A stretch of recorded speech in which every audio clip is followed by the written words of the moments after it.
नमस्कार दोस्तों, स्वागत है आपका स्टडी फॉर सिविल सर्विसेज में। वीडियो को पूरा देखिए। कोई भी आपका फीडबैक है, कोई सजेशन है, तुरंत वीडियो में कमेंट करके जरूर बताइए। अच्छा लगे तो वीडियो लाइक जरूर कर लीजिए और ऐसे वीडियो लगातार फ्री में पाने के लिए चैनल को तुरंत सब्सक्राइब कर लीजिए और बेल आइकन को जरूर टैप कर लीजिए ताकि आगे भी सारे वीडियो आपको मिलते रहे। यूट्यूब में फॉलो करते हैं तो प्लीज ये वाला फ्री टेलीग्राम चैनल जरूर ज्वाइन कर लीजिएगा। सारे नोटिफिकेशन, सारे अपडेट यहीं पे आते हैं, ध्यान रखिएगा। स्टडी फॉर सिविल सर्विसेज का कोई भी पेड ग्रुप अगर आपको ज्वाइन करना है तो सिर्फ 856480560660897523864455 यही नंबर है हमारे, सिर्फ जहां पे कॉल या व्हाट्सएप कर सकते हैं। इंस्टाग्राम पे हमारा पेज जरूर फॉलो कर लीजिएगा, स्टडी फॉर सिविल .सर्विसेज है। ट्विटर पे हमको जरूर फॉलो कर लीजिएगा, @study for civils है। नमस्कार दोस्तों, स्वागत है आपका स्टडी फॉर एग्जाम्स में। दोस्तों, इस वीडियो में हम जीएस के टॉप 200 क्वेश्चन को कवर किए हैं। वीडियो शुरू करने से पहले मैं आपको बता दूं, यूपी पीसीएस, बीपीएससी, वीडियो री एग्जाम सहित कई पेड कोर्स चल रहे हैं हमारे। अगर आप हमारा कोई पेड कोर्स लेना चाहते हैं तो ये 2 नंबर दिए गए, यहाँ पे आप कॉल या व्हाट्सएप कर सकते हैं। तो आइए वीडियो शुरू करते हैं हम लोग। प्रसिद्ध जावा ट्रेंच नामक सबसे गहरा स्थल किस महासागर में स्थित है? आपके सामने 4 ऑप्शन दिया गया है, आर्कटिक, अटलांटिक, हिंद, पैसिफिक। तो इसका जो सही आंसर हो जाएगा वह हो जाएगा ऑप्शन सी, हिंद महासागर। जावा ट्रेंच जो सुंडक गर्त के नाम से भी जाना जाता है, जिसे वह हिंद महासागर की सबसे गहरी गर्त है। विश्व की सबसे गहरी गर्त जो है वह मरियाना गर्त है, जो प्रशांत महासागर में स्थित है। और जावा ट्रेंच जो है वह हिंद महासागर की सबसे गहरी गर्त है। देखते हैं अगला प्रश्न हम लोग। भारत में निम्न में से क्या अप्रत्यक्ष कर की श्रेणी में है? आयकर, सेवा कर, संपत्ति कर, निगम कर। तो इसका जो सही आंसर हो जाएगा वह है ऑप्शन बी, सेवा कर। सेवा कर जो है वह अप्रत्यक्ष कर की श्रेणी में आता है। आयकर, संपत्ति कर और निगम कर जो है वह प्रत्यक्ष कर की श्रेणी में आता है। भारत सरकार जो है अपने नागरिकों से 2 प्रकार के टैक्स लेती है, एक प्रत्यक्ष कर, दूसरा अप्रत्यक्ष कर। तो सेवा कर जो है वह अप्रत्यक्ष कर के अंतर्गत आता है। ऑप्शन बी वह सही है। नेक्स्ट क्वेश्चन देखते हैं। निम्न में से किस लोकसभा अध्यक्ष का कुल कार्यकाल सर्वाधिक रहा?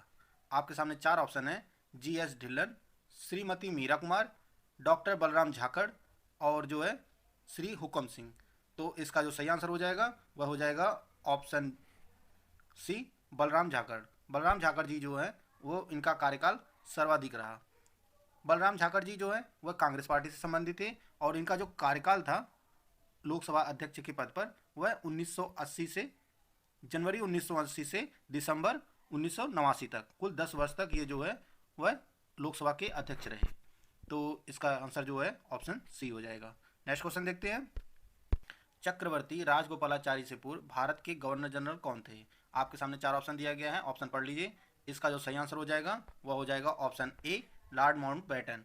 लॉर्ड माउंटबेटन जो है वह चक्रवर्ती राजगोपालाचारी से पूर्व भारत के गवर्नर जनरल थे। लॉर्ड माउंटबेटन जो है भारत के अंतिम वायसराय थे और जो है स्वतंत्र भारत के पहले गवर्नर जनरल थे। सी गोपालाचारी जो जी थे वह स्वतंत्र भारत के द्वितीय गवर्नर जनरल थे और जो ये प्रथम भारतीय गवर्नर जनरल थे। तो इसको भी आप लोग याद रखिएगा। नेक्स्ट क्वेश्चन देखते हैं। अंतर्राष्ट्रीय महिला दिवस कब मनाया जाता है? 8 मार्च को, 29 अगस्त को, 5 सितंबर को, 26 नवंबर को। तो इसका जो सही आंसर हो जाएगा वह हो जाएगा ऑप्शन ए, 8 मार्च को। अंतर्राष्ट्रीय महिला दिवस जो है वह 8 मार्च को मनाया जाता है। 2022 की जो थीम थी वह gender equality for sustainable tomorrow. यह जो है अंतर्राष्ट्रीय महिला दिवस 2022 की थीम थी। और जो है 29 अगस्त को जो है वह राष्ट्रीय खेल दिवस मनाया जाता है। 5 सितंबर को शिक्षक दिवस मनाया जाता है और जो है 26 नवंबर को जो है संविधान दिवस मनाया जाता है। तो इसको भी आप लोग याद रखिएगा। आइए चलते हैं अगले प्रश्न पे। नेक्स्ट क्वेश्चन जो है, उत्तर प्रदेश राज्य में उर्दू को द्वितीय राजभाषा कब घोषित किया गया?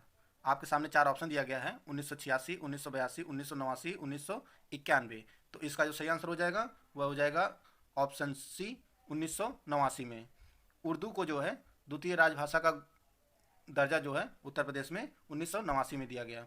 यह जो है दर्जा वह उत्तर प्रदेश राजभाषा अधिनियम 1951 के तहत दिया गया था। नेक्स्ट क्वेश्चन देखते हैं। कन्या विद्याधन योजना के अंतर्गत उत्तर प्रदेश सरकार द्वारा किस कक्षा में उत्तीर्ण होने पर प्रोत्साहन हेतु धनराशि दी जाती है? 5वीं, 8वीं, 10वीं या 12वीं। तो इसका जो सही आंसर हो जाएगा वह हो जाएगा आपका ऑप्शन डी, 12वीं कक्षा में पास होने वाली कन्याओं को जो है कन्या विद्याधन योजना के अंतर्गत 30,000 रुपये जो है प्रोत्साहन राशि प्रदान की जाती है। अगला क्वेश्चन देखते हैं।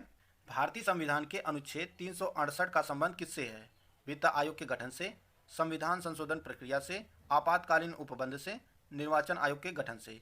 इसका जो सही आंसर हो जाएगा वह हो जाएगा ऑप्शन बी, संविधान संशोधन की प्रक्रिया से। भारतीय संविधान के अनुच्छेद 368 का संबंध जो है वह संविधान संशोधन की प्रक्रिया से है। भारतीय संविधान में जो है संशोधन की प्रक्रिया जो है वह दक्षिण अफ्रीका से ली गई है, दक्षिण अफ्रीका के संविधान से ली गई है। नेक्स्ट क्वेश्चन देखते हैं। निम्न में से सर्वाधिक सीमाओं वाला देश कौन सा है? इसमें आपको यह बताना है किस देश की सीमाएं सबसे ज़्यादा देशों के साथ लगती हैं। चीन, ब्राज़ील, कनाडा, भारत। तो इसका जो सही आंसर हो जाएगा वह हो जाएगा ऑप्शन ए, चीन। चीन जो है कुल 14 देशों के साथ जो है सीमा साझा करता है। तो इसका सही आंसर ऑप्शन ए, चीन हो जाएगा। इकोनॉमिक सर्वे किसके द्वारा प्रकाशित होता है? Reserve Bank of India, Planning Commission, Ministry of Finance, Indian Statistical Institute. इसका जो सही आंसर हो जाएगा वह हो जाएगा option C, Ministry of Finance. वित्त मंत्रालय द्वारा जो है इकोनॉमिक सर्वे हर साल प्रकाशित होता है। इसका जो सही आंसर हो जाएगा ऑप्शन सी। नेक्स्ट क्वेश्चन देखते हैं। पंडित शिव कुमार शर्मा का संबंध संगीत के किस वाद्य से है? तबला, शहनाई, सारंगी, संतूर। तो इसका जो सही आंसर हो जाएगा वह हो जाएगा ऑप्शन डी, संतूर। पंडित शिव कुमार शर्मा जो है यह एक संतूर वादक हैं और इनका जो है मई 2022 में इनका निधन हो गया है। तो ये जो है परीक्षा की दृष्टि से और ज़्यादा इंपॉर्टेंट हो जाते हैं। नेक्स्ट क्वेश्चन देखते हैं। जनगणना 2011 के अनुसार उत्तर प्रदेश राज्य के किस जनपद में लिंगानुपात सर्वाधिक है? आपके सामने 4 ऑप्शन है, आजमगढ़, देवरिया, गोरखपुर, जौनपुर। इसका जो सही आंसर हो जाएगा ऑप्शन डी, जौनपुर। जौनपुर का जो है लिंगानुपात सर्वाधिक 1024 है। नेक्स्ट क्वेश्चन देखते हैं। जहांगीर का शासनकाल कब से कब तक रहा? आपके सामने 4 ऑप्शन दिया गया है, ऑप्शन पढ़ लीजिए। इसका जो सही आंसर हो जाएगा वह हो जाएगा ऑप्शन ए, 1605 से 1627 ईस्वी तक। जहांगीर का जो शासनकाल था वह 1605 से 1627 तक था। इसके बाद जो है उसका पुत्र शाहजहां गद्दी पर बैठा। नेक्स्ट क्वेश्चन देखते हैं। हैजा रोग से शरीर का कौन सा अंग प्रभावित होता है? त्वचा, आंत, फेफड़े, हृदय। इसका जो सही आंसर हो जाएगा वह हो जाएगा ऑप्शन बी, आंत। हैजा रोग में जो है आंत प्रभावित होती है। इसका जो सही आंसर होगा ऑप्शन बी, आंत। नेक्स्ट क्वेश्चन देखते हैं। चंद्रप्रभा मृगवन भारत के किस राज्य में स्थित है?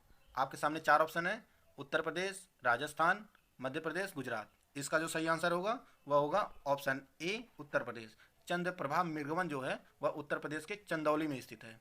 जिला भी आप लोग याद रखिएगा, उत्तर प्रदेश के चंदौली में। नेक्स्ट क्वेश्चन देखते हैं। किस पूर्व प्रधानमंत्री को शांति पुरुष, मैन ऑफ पीस के नाम से भी जाना जाता है? आपके सामने 4 ऑप्शन है, पंडित जवाहरलाल नेहरू, लाल बहादुर शास्त्री, राजीव गांधी, चौधरी चरण सिंह। इसका जो सही आंसर होगा वह होगा ऑप्शन बी, लाल बहादुर शास्त्री को मैन ऑफ पीस के नाम से भी जाना जाता है, शांति पुरुष के नाम से। इसका बी ऑप्शन होगा वह सही हो जाएगा। नेक्स्ट क्वेश्चन देखते हैं। विश्वविद्यालय अनुदान आयोग का गठन किसकी सिफारिश पर किया गया? आपके सामने 4 ऑप्शन दिया गया है, ऑप्शन पढ़ लीजिए। इसका जो सही आंसर होगा वह होगा option B, sir doctor Sarvepalli Radhakrishnan आयोग। इस आयोग का गठन जो है 1948 में किया गया था, 1948 में। इन्हीं की सिफारिशों के आधार पर जो है 1956 में यूजीसी विश्वविद्यालय अनुदान आयोग का गठन किया गया था। इसका जो ऑप्शन बी है वह सही हो जाएगा। नेक्स्ट क्वेश्चन देखते हैं। भारतीय अर्थव्यवस्था का मेरुदंड कौन सा क्षेत्र है?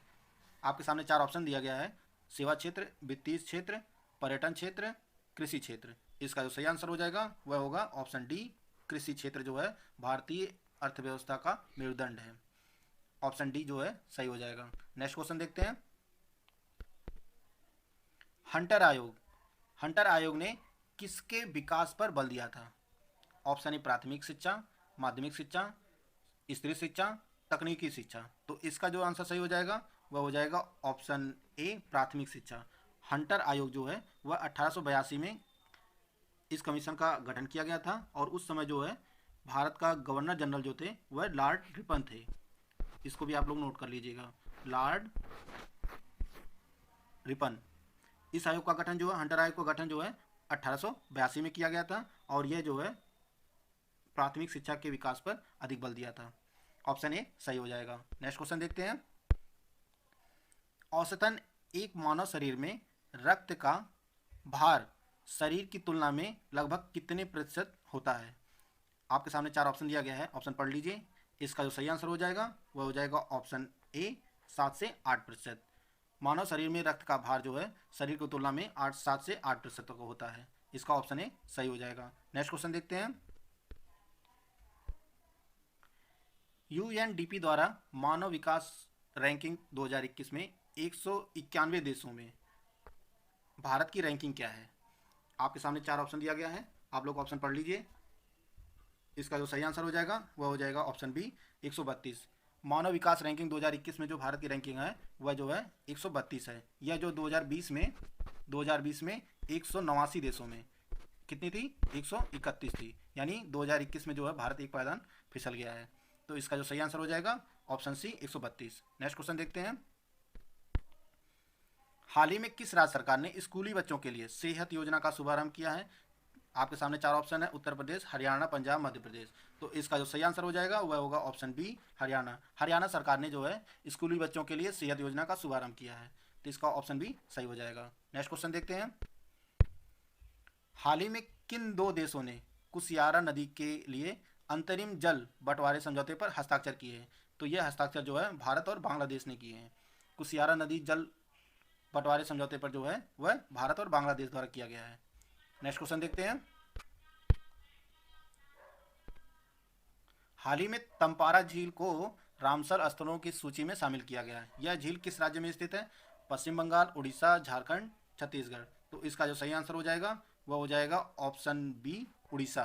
तंपारा झील जो है वह उड़ीसा राज्य में स्थित है और इसे जो है अभी जल्दी में रामसर स्थलों की सूची में शामिल किया गया है। भारत में कुल वर्तमान में कुल 75 रामसर साइटें हैं और सबसे ज़्यादा किसमें है? तमिलनाडु में 14 हैं। नेक्स्ट क्वेश्चन देखते हैं। हाल ही में निक्षय 2.0 जो है पोर्टल लॉन्च किया गया है। इसका संबंध किस रोग से है? कोविड-19, टीबी, मलेरिया, हैजा। तो इसका जो सही आंसर होगा वह होगा option B TB. Nikshay portal जो है वह टीबी से संबंधित है और इसे जो है भारत की राष्ट्रपति द्रौपदी मुर्मू जी द्वारा यह पोर्टल लॉन्च किया गया है और भारत सरकार ने 2025 तक टीबी उन्मूलन का लक्ष्य रखा है। इसको भी आप लोग याद कर लीजिएगा। भारत के कितने राज्य बांग्लादेश के साथ जो है सीमा साझा करते हैं आपको ये बताना। आपके सामने चार ऑप्शन दिया गया है, 4, 5, 6, 3। तो इसका जो सही आंसर हो जाएगा वह हो जाएगा ऑप्शन बी 5। भारत के 5 राज्य जो हैं वह बांग्लादेश के साथ सीमा साझा करते हैं। तो इसको आइए देख लेते हैं मैप के जरिए। ये हमारा भारत का मैप है और इसमें देखिए ये आपका बांग्लादेश हो गया और राज्य कौन कौन से हो गए? मिजोरम, त्रिपुरा, मेघालय, असम और पश्चिम बंगाल। ये 5 राज्य जो हैं वह बांग्लादेश के साथ सीमा साझा करते हैं। कौन कौन से हैं एक बार फिर से देख लेते हैं। असम, पश्चिम बंगाल, मिजोरम, मेघालय और त्रिपुरा। नेक्स्ट क्वेश्चन देखते हैं हम लोग। दुनिया का सबसे बड़ा नदी द्वीप किस नदी पर स्थित है? आपके सामने चार ऑप्शन दिया गया है, अमेजन, नील, ब्रह्मपुत्र, सतलज। तो इसका जो सही आंसर हो जाएगा वह हो जाएगा ऑप्शन सी। दुनिया का सबसे बड़ा नदी द्वीप जो है वह ब्रह्मपुत्र नदी पर स्थित है और ये इस द्वीप का नाम क्या है? तो वह है माजुली द्वीप। यह जो है असम राज्य के ब्रह्मपुत्र नदी जो है उसके बीच में स्थित एक द्वीप है। तो इसका ऑप्शन सी जो हो जाएगा वह हो जाएगा ऑप्शन सी ब्रह्मपुत्र। दुनिया का सबसे बड़ा नदी द्वीप जो हो जाएगा वह माजुली द्वीप जो असम राज्य के ब्रह्मपुत्र नदी के बीच में स्थित है। नेक्स्ट, भारत ने टोक्यो प्रोटोकॉल पर हस्ताक्षर कब किया था? आपके सामने चार ऑप्शन दिया गया है, 2002, 1997, 2005, 2008। तो इसका जो सही आंसर हो जाएगा वह हो जाएगा ऑप्शन ए 2002। भारत ने टोक्यो प्रोटोकॉल पर 2002 में हस्ताक्षर किया था। टोक्यो प्रोटोकॉल जो है कब अपनाया गया था? वह जो है 1997 में। कहाँ? जापान के टोक्यो में। टोक्यो प्रोटोकॉल जो है वह 1997 में अपनाया गया था और भारत ने 2002 में इस पर हस्ताक्षर किया था। इसका उद्देश्य क्या था? उसका उद्देश्य था कार्बन डाइऑक्साइड और ग्रीन हाउस गैस जो होती है उसके उत्सर्जन में कमी लाना। का गठन कब हुआ था? 1950, 1952, 1955, 1960। तो इसका जो सही आंसर हो जाएगा वह हो जाएगा ऑप्शन बी 1952। राज्यसभा का गठन जो है वह 1952 में हुआ था। यह जो है भारतीय लोकतंत्र का उच्च सदन है और इसमें कुल सदस्यों की संख्या जो हो सकती है वह 250 हो सकती है और इन सदस्यों का जो कार्यकाल होता है वह 6 वर्ष का होता है। यानी राज्यसभा का गठन कब हुआ था? 1952 में। और इसमें कुल सदस्यों की संख्या कितनी हो सकती है? वह 250। और कार्यकाल जो होता है इनके सदस्यों का राज्यसभा के वह 1857 में अंग्रेजों के खिलाफ विद्रोह में कुंवर सिंह कहाँ से नेतृत्व किया था? आपके सामने 4 ऑप्शन दिया गया है, लखनऊ, कानपुर, फर्रुखाबाद, बिहार। तो इसका जो सही आंसर हो जाएगा वह हो जाएगा ऑप्शन डी, बिहार। कुंवर सिंह जो थे वह बिहार से नेतृत्व किए थे 1857 के अंग्रेजों के खिलाफ विद्रोह में। तो इसका जो सही आंसर हो जाएगा वह हो जाएगा option D, Bihar. Next question देखते हैं हम लोग। जनगणना 2011 के अनुसार किस राज्य में शहरी जनसंख्या का प्रतिशत सबसे कम है? बिहार, हरियाणा, महाराष्ट्र और हिमाचल प्रदेश। इसका जो सही आंसर हो जाएगा वह हो जाएगा ऑप्शन डी, हिमाचल प्रदेश।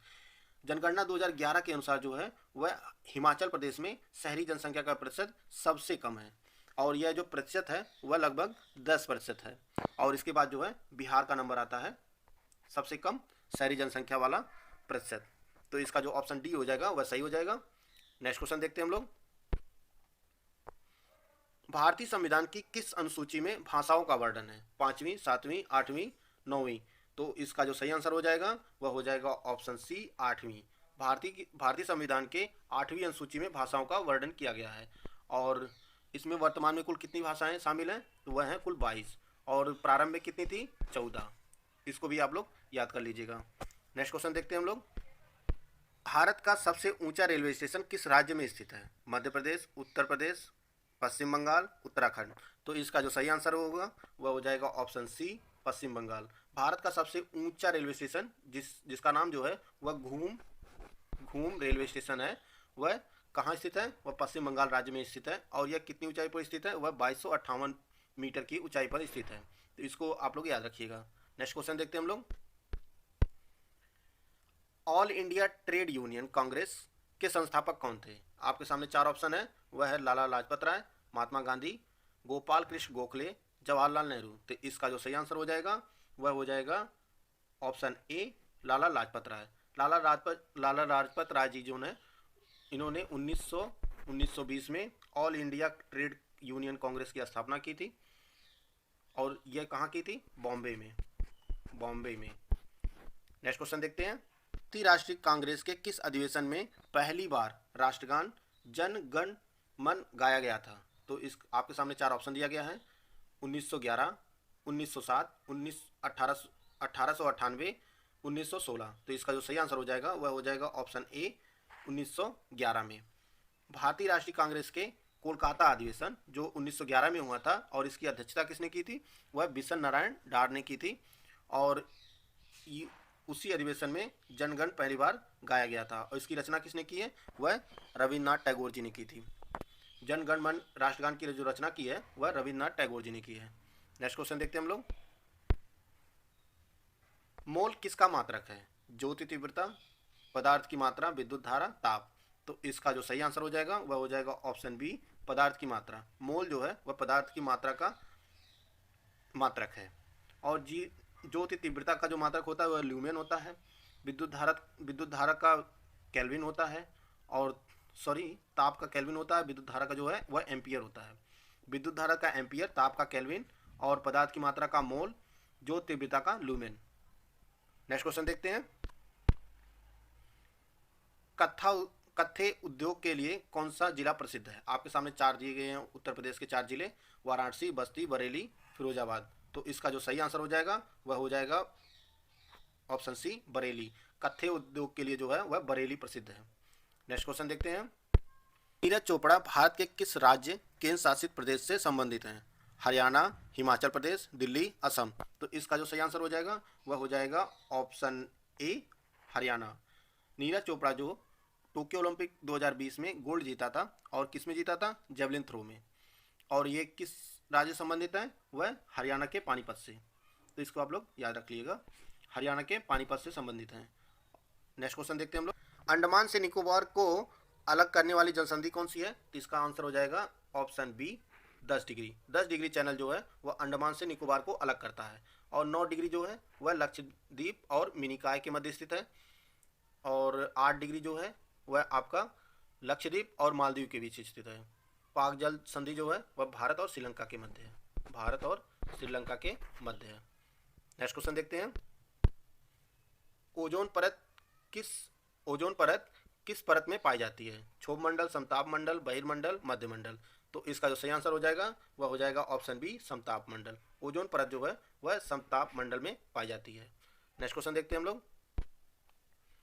निम्नलिखित में से कौन सी खरीफ की फसल है? खरीफ की फसल है। तो इसका जो सही आंसर हो जाएगा वह हो जाएगा आपका ऑप्शन सी, गन्ना जो है यह खरीफ की फसल है। ऑप्शन सी, गन्ना जो है वह खरीफ की फसल है। गेहूँ, चना यह जो है रबी की फसल है। खरीफ की फसल में कौन कौन सा आता है? वह आपका धान, मक्का, सोयाबीन, ये सभी जो है खरीफ की फसल में आते हैं। नेक्स्ट क्वेश्चन देखते हैं हम लोग। भारत में कुल कितने प्रमुख बंदरगाह? इसमें आप लोग याद रखिएगा, प्रमुख बंदरगाह पूछा जा रहा है। 10, 14, 13, 18। तो इसका जो सही आंसर हो जाएंगे वह हो जाएगा ऑप्शन सी, 13। भारत में कुल 13 प्रमुख बंदरगाह हैं। नेक्स्ट क्वेश्चन देखते हैं। बुक्सा टाइगर रिजर्व कहाँ स्थित है? महाराष्ट्र, असम, पश्चिम बंगाल, मध्य प्रदेश। तो इसका जो सही आंसर हो जाएगा वह हो जाएगा ऑप्शन सी, पश्चिम बंगाल। बुक्सा टाइगर रिजर्व जो है वह पश्चिम बंगाल में स्थित है। नेक्स्ट देखते हैं। कैलामाइन किसका अयस्क है? कॉपर, एल्यूमिनियम, लोहा, जिंक। तो इसका जो सही आंसर हो जाएगा वह हो जाएगा ऑप्शन डी, जिंक का। कैलामाइन जो है वह जिंक का, जेडन जो होता है जिसका सांकेतिक नाम, कैलामाइन जो है वह जिंक का अयस्क है। नेक्स्ट क्वेश्चन देखते हैं हम लोग। अंतरराज्यीय परिषद के अध्यक्ष कौन होते हैं? आपके सामने 4 ऑप्शन है। उपराष्ट्रपति, गृहमंत्री, राष्ट्रपति, प्रधानमंत्री। इसका जो सही आंसर होगा वह होगा ऑप्शन डी, प्रधानमंत्री। अंतरराज्यीय परिषद के जो है वह अध्यक्ष प्रधानमंत्री होते हैं। अंतरराज्यीय परिषद भारतीय संविधान के अनुच्छेद 263 के प्रावधानों के आधार पर गठित एक संवैधानिक निकाय है और इसके अध्यक्ष जो होते हैं वह प्रधानमंत्री होते हैं। नेक्स्ट क्वेश्चन देखते हैं।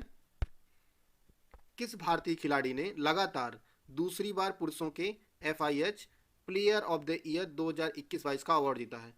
आपके सामने 4 ऑप्शन है। मनप्रीत सिंह, मनदीप सिंह, रुपिंदर सिंह, हरमनप्रीत सिंह। तो इसका जो सही आंसर हो जाएगा वह हो जाएगा ऑप्शन डी, हरमनप्रीत सिंह जी ने जो है FIH player of the year 2021-22 का अवार्ड जीता है। और इन्होंने जो है 2020-21 का भी अवार्ड इन्होंने ही जीता। तो लगातार दूसरी बार इन्होंने FIH player of the year का अवार्ड जीता है और यह लगातार 2 बार अवार्ड जीतने वाले चौथे खिलाड़ी हैं। नेक्स्ट क्वेश्चन देखते हैं। स्वच्छ सर्वेक्षण 2022 की रैंकिंग में 10 लाख से अधिक आबादी वाले शहरों में उत्तर प्रदेश का कौन सा शहर राज्य में पहला और देश में 12वां स्थान प्राप्त किया है? आपके सामने 4 ऑप्शन है। लखनऊ, गाजियाबाद, वाराणसी या प्रयागराज। तो इसका जो सही आंसर हो जाएगा वह हो जाएगा ऑप्शन बी, गाजियाबाद जो है राज्य में पहला और देश में 12वां स्थान प्राप्त किया है। नेक्स्ट क्वेश्चन देखते हैं। ICC पुरुष T20 विश्व कप 2022 की मेजबानी कौन सा देश करेगा? आपके सामने 4 ऑप्शन है। England, Bharat, Australia, Pakistan. तो इसका जो सही आंसर होगा वह होगा ऑप्शन सी, ऑस्ट्रेलिया। ICC पुरुष T20 विश्व कप 2022 की मेजबानी जो है ऑस्ट्रेलिया कर रहा है और जो अभी मैच खेला जा रहा है। तो इसका ऑप्शन सी, ऑस्ट्रेलिया हो जाएगा। नेक्स्ट क्वेश्चन देखते हैं। हाल ही में चंद्रयान 2 ने पहली बार चंद्रमा पर सोडियम का पता लगाया है। आपको बताना है इसरो द्वारा चंद्रयान 2 मिशन किस वर्ष लॉन्च किया गया था? 2014, 2015, 2017, 2019। तो इसका जो सही आंसर हो जाएगा वह हो जाएगा ऑप्शन डी, 2019। चंद्रयान मिशन 2 जो है इसरो द्वारा 2019 में लॉन्च किया गया था। नेक्स्ट क्वेश्चन देखते हैं हम लोग। अंतर्राष्ट्रीय बालिका दिवस 2022 किस दिन मनाया गया? 11 जुलाई, 16 सितंबर, 1 दिसंबर, 11 अक्टूबर। तो इसका जो सही आंसर हो जाएगा वह हो जाएगा ऑप्शन डी, 11 अक्टूबर। अंतर्राष्ट्रीय बालिका दिवस 2022 जो है वह 11 अक्टूबर को जो मनाया गया है और इसकी जो थीम थी वह our time is now, our right, our future. तो यह 2022 की थीम थी। 11 जुलाई जो को वह विश्व जनसंख्या दिवस मनाया जाता है। 16 सितंबर को जो है विश्व ओजोन दिवस मनाया जाता है और 1 दिसंबर को जो है वह विश्व एड्स दिवस मनाया जाता है। इसको भी आप लोग याद कर लीजिए। पहला प्रश्न जो है, मेडागास्कर किस महासागर का सबसे बड़ा द्वीप है? आपके सामने 4 ऑप्शन दिया गया है। प्रशांत महासागर, हिंद महासागर, आर्कटिक महासागर या इनमें से कोई नहीं। तो इसका जो सही आंसर होगा वह होगा ऑप्शन बी, हिंद महासागर। मेडागास्कर जो है वह हिंद महासागर का सबसे बड़ा द्वीप है और मेडागास्कर की जो राजधानी है वह अंतानानारियो है। विश्व का सबसे बड़ा द्वीप जो है वह ग्रीनलैंड है और यह स्थित कहाँ है? यह आर्कटिक और अटलांटिक महासागर के मध्य में स्थित है। यानी मेडागास्कर जो है वह हिंद महासागर में स्थित है और यह विश्व का चौथा सबसे बड़ा द्वीप है। और विश्व का सबसे बड़ा द्वीप है वह ग्रीनलैंड। आइए इसको हम लोग मैप पर भी देख लेते हैं। ये रहा हमारा भारत और ये जो है मेडागास्कर और ये जो है इंडियन ओशियन है। नेक्स्ट देखते हैं हम लोग, निम्नलिखित में से किसका कार्यकाल सर्वाधिक था? आपके सामने 4 ऑप्शन दिया गया है। Lord Linlithgow, Lord Canning, Lord Irwin, Lord Bentinck. तो इसका जो सही आंसर हो जाएगा वह हो जाएगा ऑप्शन ए। लॉर्ड लिनलिथगो का जो कार्यकाल था वह सर्वाधिक था और इनका जो कार्यकाल था वह 1936 से लेकर 1944 तक रहा और इन्हीं के कार्यकाल में जो है वह भारत छोड़ो आंदोलन शुरू हुआ था। और लॉर्ड कैनिंग का जो कार्यकाल था वह 1856 से 1862 था और यह जो है भारत के प्रथम वायसराय थे। और इसके बाद बात करते हैं लॉर्ड इरविन की, तो इनका जो कार्यकाल था वह 1926 से 1929 तक था। 1926 से 1929 तक था। और लॉर्ड बेंटिंग का कार्यकाल जो था वह 1828 से 1835 तक था। नेक्स्ट क्वेश्चन देखते हैं हम लोग, विश्व की तीसरी सबसे ऊंची चोटी कौन सी है? यह पूछा जा रहा है। आपके सामने 4 ऑप्शन दिया गया है। Godwin Austen, Kanchenjunga, Makalu, Annapurna. तो इसका जो सही आंसर हो जाएगा वह हो जाएगा ऑप्शन बी। कंचनजंगा जो है वह विश्व की तीसरी सबसे ऊंची चोटी है। और इसकी ऊंचाई कितनी है? इसकी ऊंचाई जो है वह कुल 8586 मीटर है। कंचनजंगा की जो ऊंचाई है वह 8586 मीटर है। और यह स्थित कहाँ है? यह जो है सिक्किम के उत्तर पश्चिम भाग में नेपाल की सीमा पर स्थित है।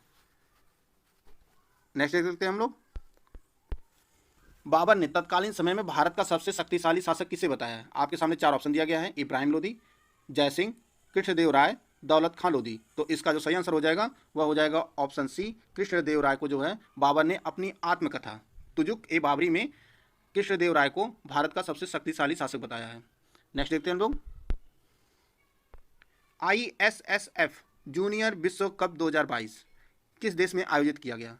आपके सामने 4 ऑप्शन दिया गया है। कनाडा, रूस, जर्मनी, इटली। तो इसका जो सही आंसर हो जाएगा वह हो जाएगा ऑप्शन सी, जर्मनी में। ISS जूनियर विश्व कप 2022 जो है वह जर्मनी के सुहल में आयोजित किया गया था और इसमें भारत ने कुल कितने पदक जीते थे? वह कुल 33 पदक जीते थे। इसमें 13 स्वर्ण था, 15 रजत था और 5 ब्रॉन्ज था। और इस पदक तालिका में जो है 33 पदक के साथ भारत शीर्ष स्थान पर था। नेक्स्ट देखते हैं हम लोग, हाल ही में खबरों में रहा चक्रवाती तूफान आसानी का नामकरण किस देश ने किया है? आपके सामने 4 ऑप्शन है। भारत, पाकिस्तान, श्रीलंका, बांग्लादेश। तो इसका जो सही आंसर हो जाएगा वह हो जाएगा ऑप्शन सी, श्रीलंका। आसानी का नामकरण जो है वह श्रीलंका ने किया है। नेक्स्ट देखते हैं हम लोग, भारत ने वैश्विक रूप से अनाज की बढ़ती मांग के बीच वित्त वर्ष 2022-23 में, यानी वित्त वर्ष 2022-23 में रिकॉर्ड कितने मिलियन टन गेहूं के निर्यात का लक्ष्य रखा है? 5 million tonne, 7 million tonne, 10 million tonne या 14 मिलियन टन? तो इसका जो सही आंसर हो जाएगा वह ऑप्शन सी, 10 मिलियन टन का लक्ष्य रखा है भारत ने। नेक्स्ट देखते हैं हम लोग, हाल ही में किस राज्य का मांगर गांव देश का पहला शहद वाला गांव बना है? पहला शहद गांव बना है। केरल, मध्य प्रदेश, महाराष्ट्र, राजस्थान। तो यह जो गांव स्थित है वह महाराष्ट्र में स्थित है और यह जो मांगर गांव है यह देश का पहला शहद गांव बना है। नेक्स्ट देखते हैं हम लोग, नाटो की स्थापना कब हुई थी? आपके सामने 4 ऑप्शन दिया गया है। 1949, 1946, 1947, 1950। तो इसका जो सही आंसर हो जाएगा वह हो जाएगा ऑप्शन ए, 1949। नाटो की स्थापना जो हुई थी वह 1949 में हुई थी।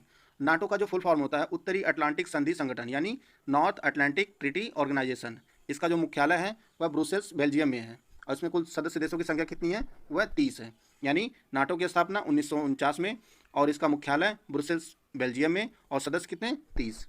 नेक्स्ट देखते हैं हम लोग, लोक लेखा समिति में राज्यसभा के कितने सदस्य होते हैं? आपके सामने 4 है। 4 ऑप्शन दिया गया है, 22, 7, 15, 8। तो इसका जो सही आंसर होगा वह होगा ऑप्शन बी, 7। लोक लेखा समिति में जो है कुल 22 सदस्य होते हैं। राज्यसभा से जो है 7 और लोकसभा से 15। और इन सदस्यों का जो कार्यकाल होता है वह 1 वर्ष का होता है। इसको भी आप लोग याद रखिएगा। नेक्स्ट देखते हैं हम लोग, सोफिया किस देश की राजधानी है? आपके सामने 4 देश दिए गए हैं, नॉर्वे, रोमानिया, रवांडा, बुल्गारिया। तो इसका जो सही आंसर हो जाएगा वह हो जाएगा ऑप्शन डी बुल्गारिया। सोफिया जो है बुल्गारिया की राजधानी है और ये बुल्गारिया जो है वह यूरोप में स्थित है और इसकी जो करेंसी है वह बुल्गारियन लेव है।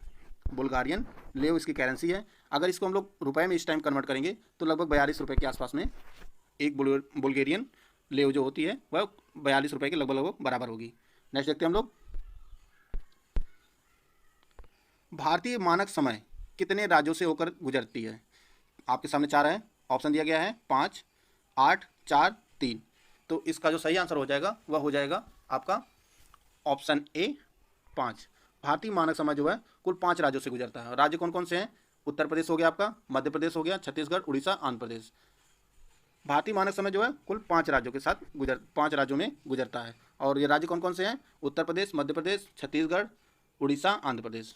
नेक्स्ट देखते हैं हम लोग, प्रथम जैन सभा का आयोजन कहाँ किया गया था? पाटलिपुत्र में, सारनाथ में, राजगिरी में, वल्लभी में। तो इसका जो सही आंसर हो जाएगा वह हो जाएगा ऑप्शन ए पाटलिपुत्र में।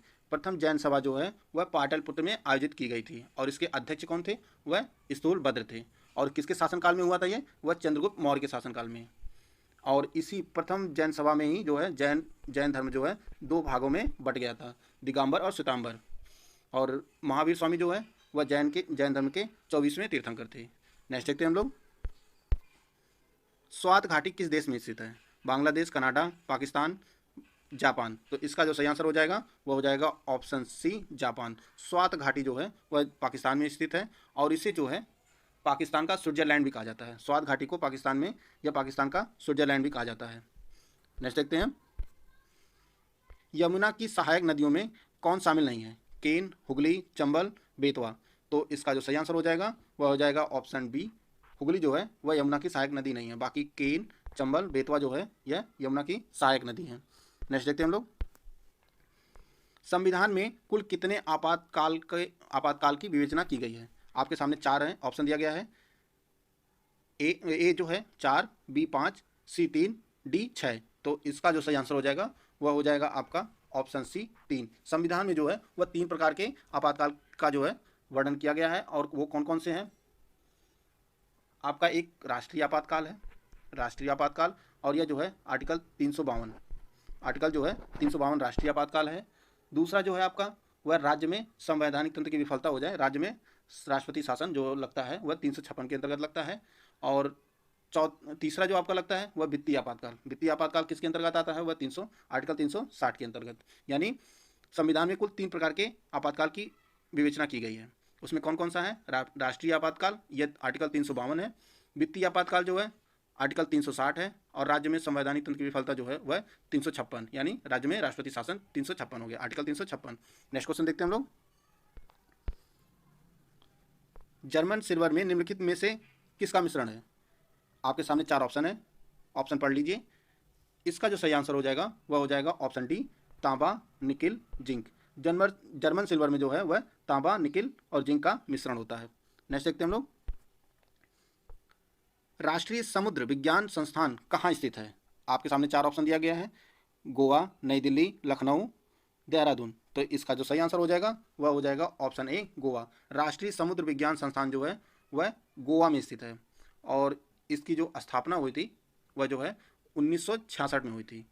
1966 में हुई थी राष्ट्रीय समुद्र विज्ञान संस्थान की, और इसका जो यह स्थित है वह गोवा में है। नेक्स्ट देखते हैं हम लोग, 1 वोल्ट बराबर होता है, आपके सामने 4 ऑप्शन दिया गया है। इसका जो सही आंसर हो जाएगा वह हो जाएगा ऑप्शन डी 1 जूल प्रति कूलाम। 1 वोल्ट जो बराबर होता है वह 1 जूल प्रति कूलाम के बराबर होता है, तो इसका ऑप्शन डी सही हो जाएगा। नेक्स्ट देखते हैं,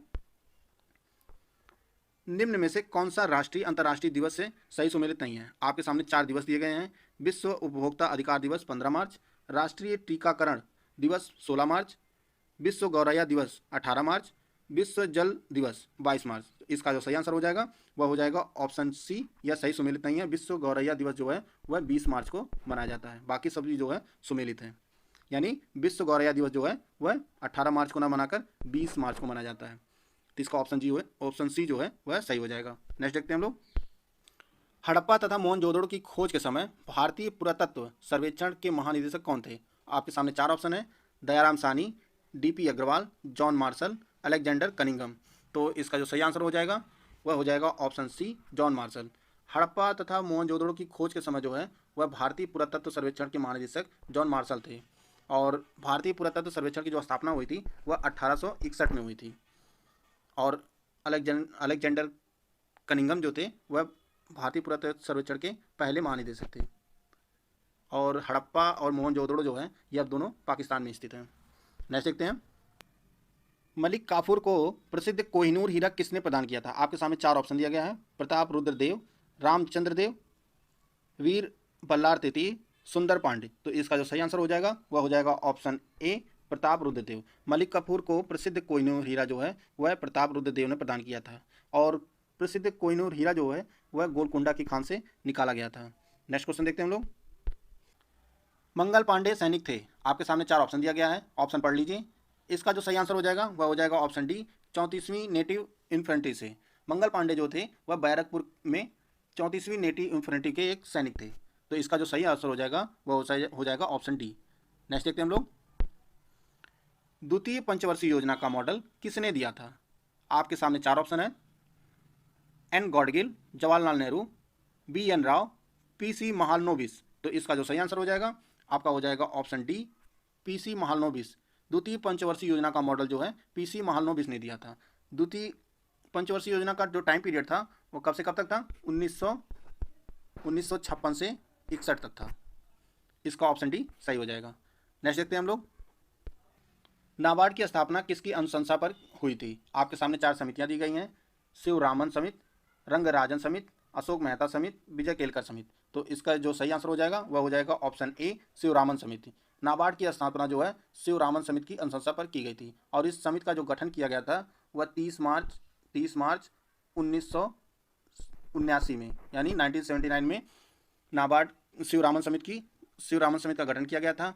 और नाबार्ड जो है जुलाई 1982 में अस्तित्व में आया था, और उस टाइम तत्कालीन प्रधानमंत्री जो थी वह इंदिरा गांधी जी थी, और 5 नवंबर 1982 में, और इन्होंने नाबार्ड को राष्ट्र के प्रति समर्पित किया था। यानी नाबार्ड की स्थापना जो हुई थी वो 1982 में। अस्तित्व में कब आया था? वह 1982 में अस्तित्व में आया था, और 5 नवंबर 1982 में जो है राष्ट्र के प्रति समर्पित किया था। किसने किया था? तत्कालीन प्रधानमंत्री इंदिरा गांधी जी ने। श्रव्य आवृत्ति की परास होती है। आपके सामने 4 ऑप्शन है, 20,000 हर्ट्ज से अधिक, 20 से 20,000 हर्ट्ज के बीच, 20 हर्ट्ज से कम, या उपरोक्त में से कोई नहीं। तो इसका जो सही आंसर हो जाएगा वह हो जाएगा ऑप्शन बी, 20 से 20,000 हर्ट्ज के बीच। श्रव्य तरंगों की जो आवृत्ति होती है वह 20 से 20,000 हर्ट्ज के बीच होती है। तरंगे जो होती हैं वह 3 होती हैं, श्रव्य तरंगे, अपश्रव्य तरंगे और पराश्रव्य। पराश्रव्य की जो आवृत्ति होती है वह 20,000 हर्ट्ज से अधिक होती है, अप्रश्रव्य जो होती हैं वह 20 हर्ट्ज से कम होती हैं, और 20 से 20,000 हर्ट्ज के बीच जो होती हैं यह मनुष्य सुन सकता है। तो इसका ऑप्शन बी जो है वह सही है। नेक्स्ट देखते हैं हम लोग, भारत सरकार द्वारा फूलों की घाटी को राष्ट्रीय उद्यान कब घोषित किया गया था? आपके सामने 4 ऑप्शन दिया गया है, 1983, 1982, 1981, 1980। तो इसका जो सही आंसर हो जाएगा वह हो जाएगा ऑप्शन बी, 1982 में भारत सरकार द्वारा फूलों की घाटी को राष्ट्रीय उद्यान घोषित किया गया है। यह स्थित कहाँ है? यह उत्तराखंड के चमोली में स्थित है, और 2005 में यूनेस्को ने विश्व धरोहर के रूप में घोषित किया था। इसको आप लोग याद रखिएगा, कहाँ स्थित है फूलों की घाटी? यह उत्तराखंड के चमोली में, और इसे राष्ट्रीय उद्यान कब घोषित किया गया था? वह 1982 में। तो इसका ऑप्शन भी सही हो जाएगा। नेक्स्ट क्वेश्चन देखते हैं हम लोग, भारत में पद्म भूषण प्राप्त करने वाले पहले पैरा एथलीट कौन है? आपके सामने 4 ऑप्शन दिया गया है, ऑप्शन पढ़ लीजिए। देवेंद्र झाझरिया, भाविना पटेल, अवनी लेखरा, मरियप्पन थंगावेलु। तो इसका जो सही आंसर होगा वह हो जाएगा ऑप्शन ए, देवेंद्र झाझरिया जो है वह पद्म भूषण प्राप्त करने वाले पहले पैरा एथलीट हैं। इसका ऑप्शन जो ए है वह सही हो जाएगा। पद्म भूषण जो है भारत का तीसरा सबसे बड़ा नागरिक पुरस्कार है, और देवेंद्र झाझरिया जो हैं यह राजस्थान से संबंधित हैं, और एक जेवलिन थ्रोअर हैं। टोक्यो ओलंपिक 2020 में इन्होंने सिल्वर मेडल जीता था। इसको भी आप लोग याद रखिएगा। नेक्स्ट क्वेश्चन देखते हैं हम लोग, वायुमंडल की किस परत द्वारा रेडियो तरंगों का परावर्तन होता है? आपके सामने 4 ऑप्शन दिया गया है, मध्यमंडल, क्षोभमंडल, बहिर्मंडल, आयनमंडल। तो इसका जो सही आंसर हो जाएगा ऑप्शन डी आयन मंडल। रेडियो तरंगों का जो परावर्तन होता है वह वायुमंडल की आयन मंडल परत में होता है। ऑप्शन डी इसका सही आंसर है। नेक्स्ट देखते हैं हम लोग, डायनमो किस सिद्धांत पर कार्य करता है? आपके सामने चार ऑप्शन दिया गया है, विद्युत चुंबकीय प्रेरण, प्रेरित धारा, प्रेरित चुंबकत्व या इनमें से कोई नहीं। तो इसका जो सही आंसर हो जाएगा वह हो जाएगा ऑप्शन ए विद्युत चुंबकीय प्रेरण। डायनमो जो है वह विद्युत चुंबकीय प्रेरण सिद्धांत पर कार्य करता है। डायनमो जो है वह यांत्रिक ऊर्जा को विद्युत ऊर्जा में बदलता है। इसका ऑप्शन ए सही हो जाएगा। नेक्स्ट देखते हैं हम लोग, यदि किसी सरल लोलक के गोलक का द्रव्यमान 2 गुना कर दिया जाए तो उसका आवर्तकाल हो जाएगा। आपके सामने चार ऑप्शन दिया गया है, 2 गुना, 4 गुना, अपरिवर्तित रहेगा या आधा। तो इसका जो सही आंसर हो जाएगा वह हो जाएगा ऑप्शन सी अपरिवर्तित रहेगा। यदि किसी सरल लोलक के गोलक का द्रव्यमान 2 गुना कर दिया जाए तो उसका आवर्तकाल तब भी अपरिवर्तित रहेगा। इसका ऑप्शन सी सही हो जाएगा। नेक्स्ट देखते हैं हम लोग, बेला डीला खान प्रसिद्ध है बॉक्साइट के लिए, लौह अयस्क के लिए, सोने के लिए, तांबे के लिए। तो इसका जो सही आंसर हो जाएगा वह हो जाएगा ऑप्शन बी लौह अयस्क के लिए। बेला डीला खान जो है वह लौह अयस्क के लिए प्रसिद्ध है और यह किस राज्य में स्थित है? यह छत्तीसगढ़ में है। नेक्स्ट देखते हैं हम लोग, कौन सा देश ओपेक का सदस्य नहीं है? आपके सामने चार ऑप्शन दिया गया है, ईरान, गैबान, कतर, वेनेजुला।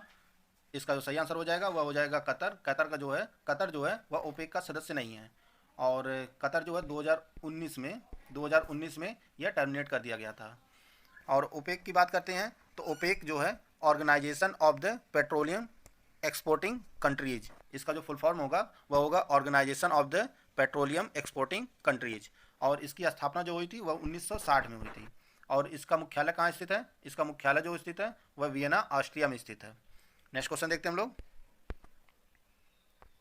निम्नलिखित में से पर्यावरण की सुरक्षा का उल्लेख भारतीय संविधान के किस भाग में है? समवर्ती सूची में, संघ सूची में, राज्य सूची में, उपरोक्त में से कोई नहीं। तो इसका जो सही आंसर हो जाएगा वह हो जाएगा ऑप्शन ए समवर्ती सूची में। पर्यावरण की सुरक्षा का उल्लेख जो है वह भारतीय संविधान के समवर्ती सूची में किया गया है। नेक्स्ट देखते हैं हम लोग, भारत में राष्ट्रीय उपभोक्ता दिवस कब मनाया जाता है? आपके सामने चार ऑप्शन दिया गया है, 24 दिसंबर, 24 अक्टूबर, 28 फरवरी, 15 जनवरी। तो इसका जो सही आंसर हो जाएगा वह जाएगा आपका ऑप्शन ए 24 दिसंबर। 24 दिसंबर को जो है वह आपका राष्ट्रीय उपभोक्ता दिवस मनाया जाता है। और 24 अक्टूबर को संयुक्त राष्ट्र दिवस मनाया जाता है। 28 फरवरी को राष्ट्रीय विज्ञान दिवस मनाया जाता है और 15 जनवरी को जो है वह भारतीय सेना दिवस मनाया जाता है। भारत द्वारा जो है वह सेना दिवस मनाया जाता है 15 जनवरी को। इसका ऑप्शन ए जो है वह सही हो जाएगा। नेक्स्ट देखते हैं हम लोग, कोंकण रेलवे निम्न में से किन राज्यों से होकर गुजरती है? आपके सामने चार ऑप्शन दिया गया है, ऑप्शन पढ़ लीजिए। इसका जो सही आंसर हो जाएगा वह हो जाएगा आपका option B Maharashtra, Goa, Karnataka. Konkan railway जो है वह महाराष्ट्र, गोवा, कर्नाटक को जोड़ती है, यानी 3 राज्यों को जोड़ती है कोंकण रेलवे। और इसकी कुल लंबाई कितनी है? वह 741 किलोमीटर लंबी है। तो यानी इसका ऑप्शन बी सही हो जाएगा। नेक्स्ट क्वेश्चन देखते हैं हम लोग, किस संविधान संशोधन द्वारा शिक्षा का अधिकार अधिनियम 2002 मौलिक अधिकार में जोड़ा गया है? आपके सामने चार ऑप्शन दिया गया है, 86वां संशोधन, 82वां, 84वां, उपरोक्त में से कोई नहीं। तो इसका जो सही आंसर हो जाएगा वह हो जाएगा आपका ऑप्शन ए 86वें संशोधन से जो है संविधान संशोधन से वह शिक्षा का अधिकार अधिनियम 2002 को मौलिक अधिकार में जोड़ा गया है। और ये आर्टिकल जो है 21A के तहत शिक्षा को मौलिक अधिकार बना दिया गया था। कब हुआ था यह? किस संशोधन से? 86वें संशोधन से। और हुआ कब था? 2002 में।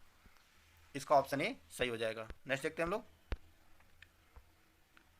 निम्न में से कौन सा एक वाद्य यंत्र नहीं है?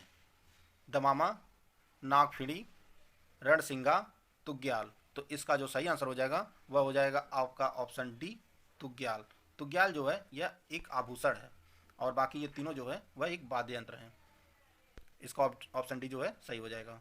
नेक्स्ट देखते हैं हम लोग, निम्न में से लवण रहित झील है? आपके सामने चार ऑप्शन दिया गया है। इसका जो सही आंसर होगा वह होगा ऑप्शन सी डल झील जो है वह खारे पानी की झील नहीं है। और सांबर झील, वॉन झील, सोमोरुरी झील, ये तीनों जो है वह खारे पानी की झील हैं। सांबर झील जो है आपका राजस्थान में स्थित है। वॉन झील जो है वह तुर्की में स्थित है। और सोमू रीरी झील जो है वह लद्दाख में स्थित है। नेक्स्ट देखते हैं हम लोग, हार्नबिल फेस्टिवल का आयोजन किस राज्य में किया जाता है? राजस्थान, उत्तराखंड, नागालैंड, असम। तो इसका जो सही आंसर हो जाएगा वह हो जाएगा ऑप्शन सी, नागालैंड में। हार्नबिल फेस्टिवल जो है वह दिसंबर माह में मनाया जाता है। इसका आयोजन जो है वह दिसंबर माह में किया जाता है। किस राज्य में? नागालैंड में। तो इसका जो ऑप्शन सी है वह सही हो जाएगा। नेक्स्ट देखते हैं हम लोग, मराठा साम्राज्य का प्रथम पेशवा कौन था? आपके सामने चार ऑप्शन दिया गया है, बाजीराव प्रथम, बालाजी विश्वनाथ, अंबाजी या उपरोक्त में से कोई नहीं। तो इसका जो सही आंसर हो जाएगा वह हो जाएगा ऑप्शन बी, बालाजी विश्वनाथ जो है मराठा साम्राज्य का प्रथम पेशवा थे। और पेशवा कौन होते थे? पेशवा जो है राजा के सलाहकार होते थे। मराठा साम्राज्य में पेशवा राजा जो होता था उसके सलाहकार होते थे। नेक्स्ट देखते हैं, नेक्स्ट एक क्वेश्चन देखते हैं हम लोग,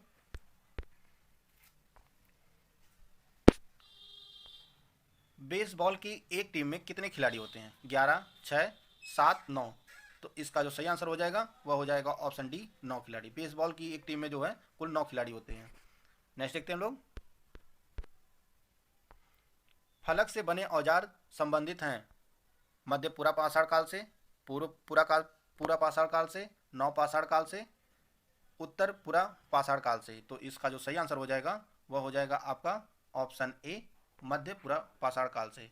फलक से बने औजार जो होते थे वह मध्य पूरा पाषाण काल से संबंधित है। तो इसका ऑप्शन ए जो है सही हो जाएगा। नेक्स्ट देखते हैं हम लोग, रामायण सर्किट का संबंध किस देश से है? आपके सामने चार ऑप्शन दिया गया है, बांग्लादेश, नेपाल, श्रीलंका, मालदीव। तो इसका जो सही आंसर हो जाएगा वह हो जाएगा option B, Nepal. Ramayana circuit का संबंध जो है वह नेपाल से है। पर्यटन मंत्रालय जो है वह भगवान राम से जुड़े स्थलों को एक सर्किट के रूप में विकसित कर रहा है। और नेपाल में इसी कड़ी में जो है एक स्थल है सीतामढ़ी स्थल को जो है वह जो है नेपाल में स्थित है और इसी सर्किट के मध्य जो है उसको जोड़ा गया है। इसका ऑप्शन बी जो है वह सही हो जाएगा। नेक्स्ट देखते हैं हम लोग, अराकान योमा हिमालय का विस्तार है जो स्थित है। अराकान योमा जो है किस देश में स्थित है या कहाँ स्थित है ये बताना आपको। सिक्किम में, कश्मीर में, नेपाल में, म्यांमार में। तो इसका जो सही आंसर हो जाएगा वह हो जाएगा ऑप्शन डी, म्यांमार में। अराकान योमा जो है वह म्यांमार में स्थित है।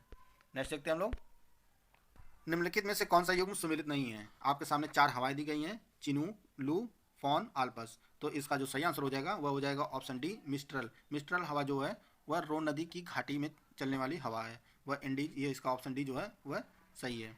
और फॉन जो है वह आल्पस में बहने वाली हवा है, लू भारत में चलता है, और चिनूक जो है रॉकी पर्वत के आसपास जो है ये बहने वाली हवा है। रॉकी पर्वत जो आपका है यह यूएसए में स्थित है, आल्पस जो है यूरोप में स्थित है, और मिस्ट्रल जो है वह रोन नदी की घाटी में चलने वाली हवा है। तो इसका जो है ऑप्शन डी होगा वह सही हो जाएगा। नेक्स्ट क्वेश्चन देखते हैं हम लोग,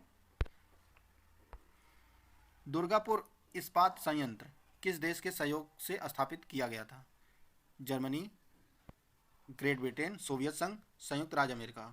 तो इसका जो सही आंसर हो जाएगा वह हो जाएगा option B, Great Britain. Durgapur इस्पात संयंत्र जो है वह यूके के सहयोग से स्थापित किया गया था, और यह दुर्गापुर इस्पात संयंत्र जो है यह पश्चिम बंगाल में स्थित है, और यह जो है द्वितीय पंचवर्षीय योजना के अंतर्गत इसे स्थापित किया गया था। नेक्स्ट क्वेश्चन देखते हैं हम लोग, राष्ट्रीय शिक्षक पुरस्कार 2022 से कितने शिक्षकों को सम्मानित किया गया? 26, 36, 46, 49। तो इसका जो सही आंसर होगा वह हो जाएगा ऑप्शन सी, 46। राष्ट्रीय शिक्षक पुरस्कार 2022 जो है वह कुल 46 शिक्षकों को सम्मानित किया गया था। इसका ऑप्शन सी जो है वह सही हो जाएगा। नेक्स्ट देखते हैं हम लोग, हाल ही में भारत के 3 शहरों को UNESCO global network of learning cities में शामिल किया गया है। इनमें से कौन सा एक शामिल नहीं है?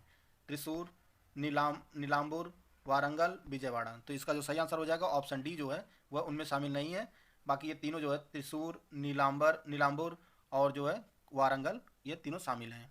त्रिशूर, नीलाम्बुर जो है वह केरल के शहर हैं, और आपका जो वारंगल है वह तेलंगाना का शहर है। वीडियो पहला प्रश्न जो है, इनमें से कौन विषाणु जनित रोग नहीं है? आपके सामने 4 ऑप्शन दिया गया है, खसरा, रेबीज, पोलियो, क्षय रोग। तो इसका जो सही आंसर होगा वह होगा ऑप्शन डी। क्षय रोग जो है यह विषाणु जनित रोग नहीं है, यह जो है बैक्टीरिया से फैलता है। बाकी खसरा, रेबीज, पोलियो जो है ये विषाणु जनित रोग हैं। क्षय रोग में वह बीसीजी का टीका लगाया जाता है। और भारत सरकार ने जो है टीबी उन्मूलन का जो लक्ष्य रखा है वह 2025 तक का रखा है। इसको भी आप लोग याद रखिएगा। अगला क्वेश्चन देखते हैं हम लोग। आपके सामने 4 घटनाएं दी गई हैं, उनको सही कालानुक्रम के अनुसार जो है व्यवस्थित करना है। क्रिप्स मिशन, अगस्त प्रस्ताव, नेहरू रिपोर्ट, वेवेल योजना।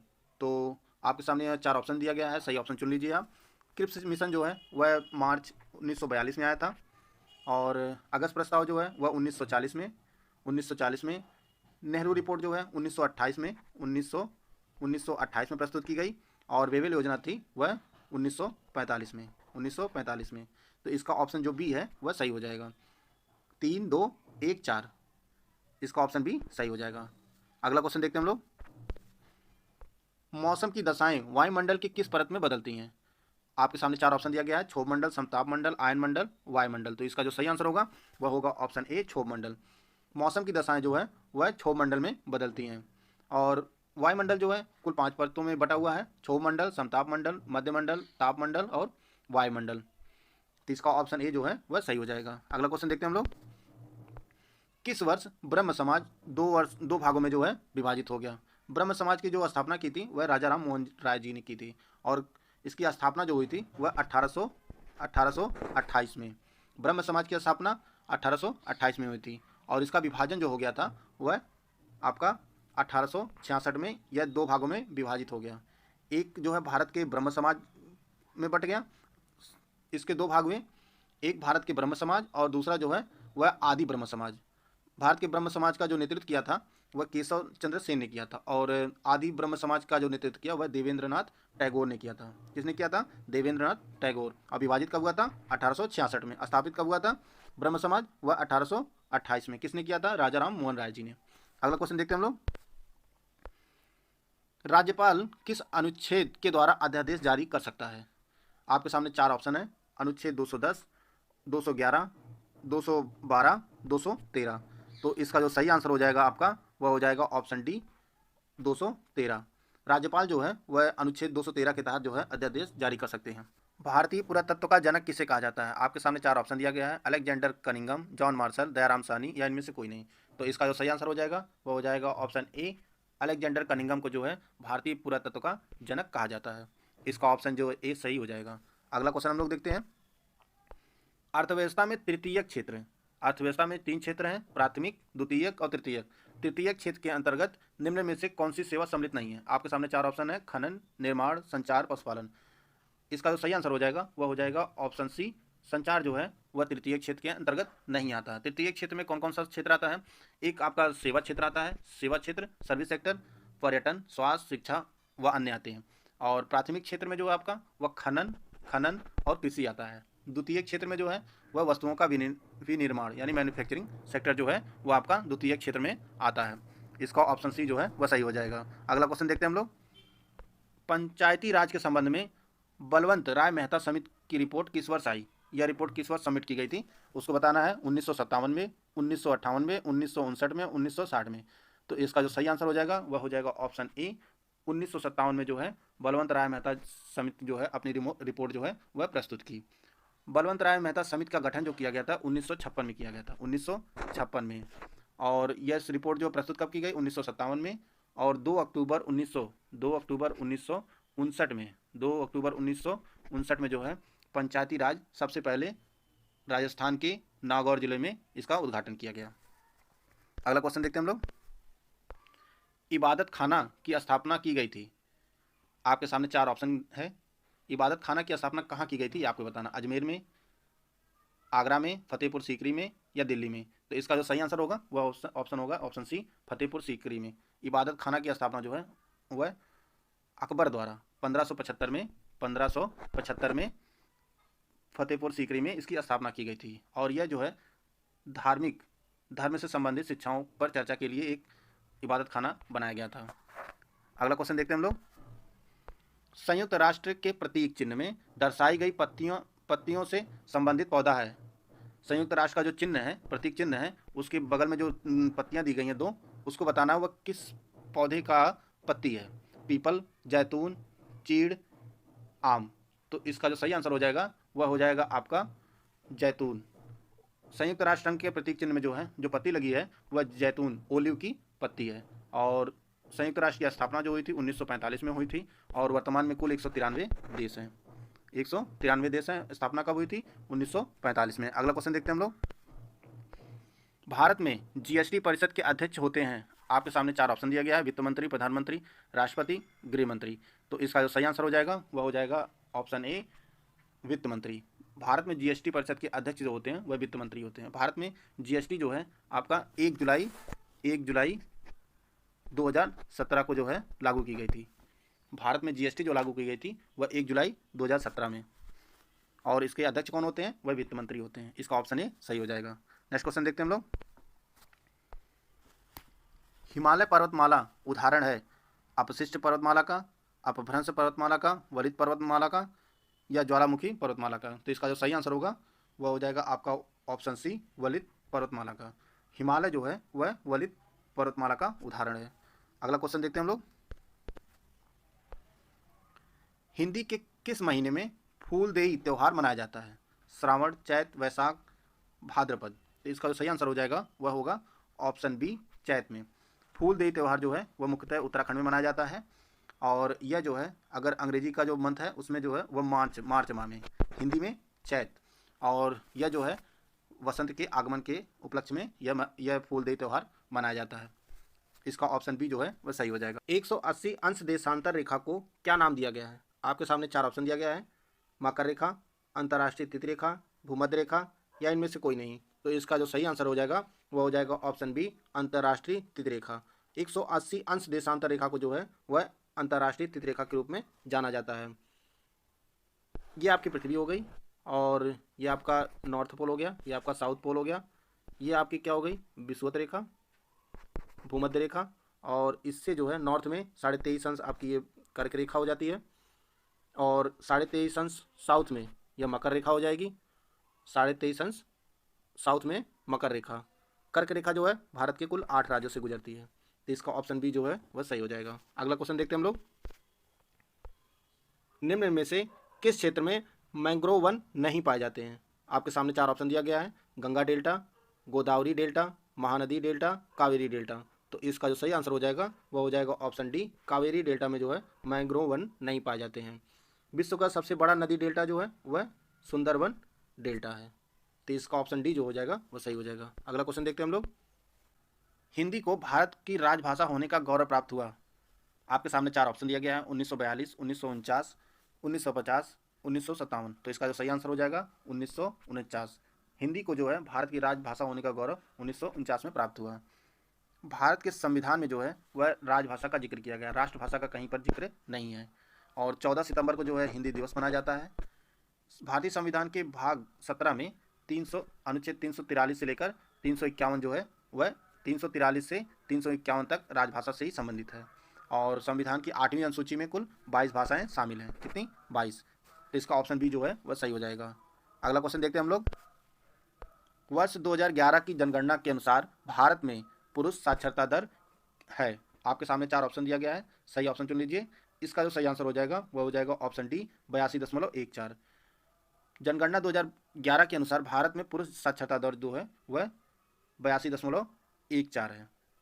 और सबसे ज़्यादा साक्षरता दर जो भारत में वह केरल में है, और सबसे कम जो है वह बिहार में है। और भारत में जो है महिला साक्षरता दर जो है वह 65% है, और भारत की जो साक्षरता दर है वह 74% है। तो इसको भी आप लोग याद रखिएगा। भारत की साक्षरता दर 74% है, भारत में महिलाओं की साक्षरता दर जो है वह 65% है, और केरल का सबसे ज़्यादा साक्षरता दर सबसे ज़्यादा केरल में है, और सबसे कम जो है बिहार में है। राष्ट्रीय कृषि व ग्रामीण विकास बैंक नाबार्ड की स्थापना कब हुई थी? आपके सामने 4 ऑप्शन दिया गया, ऑप्शन पढ़ लीजिए। 12 जुलाई 1982, 12 जुलाई 1984, 12 जून 1988, 12 जून 1984। तो इसका सही जो आंसर हो जाएगा वह हो जाएगा ऑप्शन ए, 12 जुलाई 1982 को जो है नाबार्ड की स्थापना हुई थी। इसके लिए जो है 1979 में एक समिति गठित की गई थी जिसका नाम था बी शिवरामन समिति, और 12 जुलाई 1982 में इसकी स्थापना की गई थी। इसका जो मुख्यालय है वह मुंबई में स्थित है। अगर ये प्रश्न ये पूछता है कि नाबार्ड की स्थापना जो है किस पंचवर्षीय योजना के दौरान हुई थी, तो वह जो है छठी पंचवर्षीय योजना के दौरान हुई थी। अगला क्वेश्चन देखते हैं हम लोग।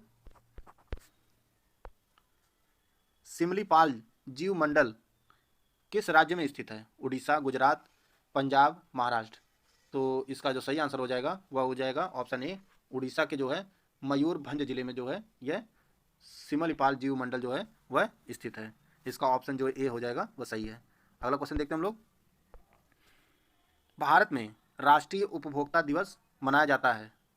आपके सामने 4 ऑप्शन है, 8 मार्च, 1 मई, 27 सितंबर, 24 दिसंबर। तो इसका जो सही आंसर हो जाएगा वह हो जाएगा ऑप्शन डी, 24 दिसंबर को जो है वह राष्ट्रीय उपभोक्ता दिवस मनाया जाता है। 8 मार्च को जो है महिला दिवस, अंतर्राष्ट्रीय महिला दिवस मनाया जाता है। 1 मई को जो है अंतर्राष्ट्रीय मजदूर दिवस मनाया जाता है। और 27 सितंबर को जो है वह विश्व पर्यटन दिवस मनाया जाता है। तो इसका ऑप्शन डी वो सही हो जाएगा। अगला क्वेश्चन देखते हैं हम लोग। निम्न में से वायु की गति किस यंत्र से मापी जाती है? थर्मामीटर से, बैरोमीटर से, एनीमोमीटर से, हाइग्रोमीटर से। तो इसका जो सही आंसर हो जाएगा वह हो जाएगा आपका ऑप्शन सी, एनीमोमीटर से। एनीमोमीटर से जो है वह वायु की गति मापी जाती है। और थर्मामीटर से मनुष्य का तापमान मापा जाता है। बैरोमीटर जो है वह वायुमंडल का दाब मापा जाता है। और हाइग्रोमीटर से जो है वायुमंडल की आर्द्रता मापी जाती है। इसका ऑप्शन सी जो हो जाएगा वह सही हो जाएगा। अगला क्वेश्चन देखते हैं हम लोग। स्वतंत्र भारत में राष्ट्रीय वन नीति लागू की गई। आपके सामने 4 ऑप्शन दिया गया है, 1952, 1955, 1945, 1950। तो इसका जो सही आंसर हो जाएगा वह हो जाएगा ऑप्शन ए, 1952 में। स्वतंत्र भारत में जो है राष्ट्रीय वन नीति जो है वह 1952 में लागू की गई थी। और देश में पहली बार कब लागू की गई थी? वह 1894 में। 1894 में पहली बार जो है राष्ट्रीय वन नीति लाई गई थी। और स्वतंत्र भारत में पूछा जाए तो 1952 में। इसका ऑप्शन ए सही हो जाएगा। नेक्स्ट देखते हैं हम लोग। हाल ही में पंकज आडवाणी ने बिलियर्ड्स के फाइनल में भारत के ही सौरभ पठारी को 4-0 से हराकर अपना कौन-सा विश्व खिताब जीता है? तो आपके सामने 4 ऑप्शन दिया गया है, 15वां, 19वां, 20वां, 25वां। तो इसका जो सही आंसर हो जाएगा ऑप्शन डी, 25वां, अपना 25वां विश्व खिताब जीता है। एग्जाम में अक्सर पूछता है पंकज आडवाणी किस खेल से संबंधित है? तो अब पंकज आडवाणी जो है वह बिलियर्ड्स खेल से संबंधित है। बिलियर्ड्स जो होता है एक आयताकार एक बोर्ड होता है और उसी पर छोटी छोटी कलरफुल बॉलें होती है और इसी को स्टिक से मारा जाता है। तो यही बिलियर्ड्स खेल होता है। अगला क्वेश्चन देखते हैं हम लोग। हाल ही में एजुकेशन 4.0 इंडिया रिपोर्ट किस अंतर्राष्ट्रीय संस्था ने लॉन्च किया है? आपके सामने 4 ऑप्शन दिया गया है। इसका जो सही आंसर हो जाएगा वह हो जाएगा option B, World Economic Forum. Education 4.0 India report जो है वर्ल्ड इकोनॉमिक फोरम द्वारा जारी की गई है। तो इसका ऑप्शन बी जो है सही हो जाएगा। अगला क्वेश्चन देखते हैं हम लोग। नेशनल गेम्स 2023 का आयोजन किस राज्य में किया जाएगा? आपके सामने 4 ऑप्शन दिया गया है, उत्तर प्रदेश, केरल, पंजाब, गोवा। तो इसका जो सही आंसर हो जाएगा वह हो जाएगा option D, Goa. National games 2023 का जो आयोजन किया जाएगा वह 2023 में गोवा में किया जाएगा। 2022 में जो आयोजित किया गया, 2022 में गुजरात में आयोजित किया गया। भारतीय संसद के लोक लेखा समिति के अध्यक्ष की नियुक्ति कौन करता है? प्रधानमंत्री, भारत के राष्ट्रपति, लोकसभा अध्यक्ष या राज्यसभा के सभापति? तो इसका जो सही आंसर है वो ऑप्शन सी, लोकसभा अध्यक्ष। लोकसभा अध्यक्ष जो है वह लोक लेखा समिति के अध्यक्ष की नियुक्ति करता है और यह विपक्षी दल का होता है। लोक लेखा समिति में कुल 22 सदस्य होते हैं, जिनमें लोकसभा के 15 सदस्य होते हैं और राज्यसभा के कुल 7 सदस्य होते हैं। और यह जो समिति है यह सार्वजनिक व्यय की जांच करती है। आते हैं अगला प्रश्न लोग। निम्न में से किस देश के संविधान से भारत के सर्वोच्च न्यायालय का न्यायिक पुनर्विलोकन का अधिकार लिया गया है? आयरलैंड, संयुक्त राज्य अमेरिका, कनाडा या ग्रेट ब्रिटेन? तो इसका जो सही आंसर है वो ऑप्शन बी, संयुक्त राज्य अमेरिका से जो है भारत के सर्वोच्च न्यायालय का न्यायिक पुनर्विलोकन का अधिकार लिया गया है। इसका जो ऑप्शन बी है वह सही है। थायमिन कमी से होता है बेरी, स्कर्वी, रिकेट्स या रतौंधी? तो इसका जो सही आंसर है वो ऑप्शन ए, बेरी। थायमिन कमी से बेरी रोग होता है और इसका यह जो है विटामिन B1 का रासायनिक नाम है। इसका जो ऑप्शन ए है वह सही है। स्कर्वी जो होता है वो आपके विटामिन सी से होता है, रिकेट्स विटामिन डी से होता है और रतौंधी आपका विटामिन ए से होता है। आते हैं अगला प्रश्न लोग, मानव शरीर में पाई जाने वाली सबसे बड़ी ग्रंथि कौन सी है? आदिवृक्क, थायराइड, यकृत या अग्न्याशय?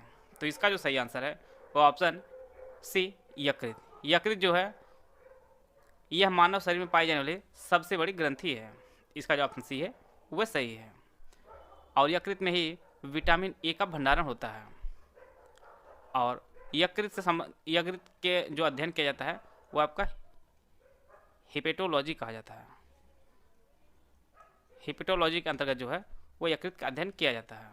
आते हैं अगला प्रश्न लोग, केंद्रीय आलू संस्थान जो है वो कहाँ स्थित है? नई दिल्ली, शिमला, पंतनगर या कटक?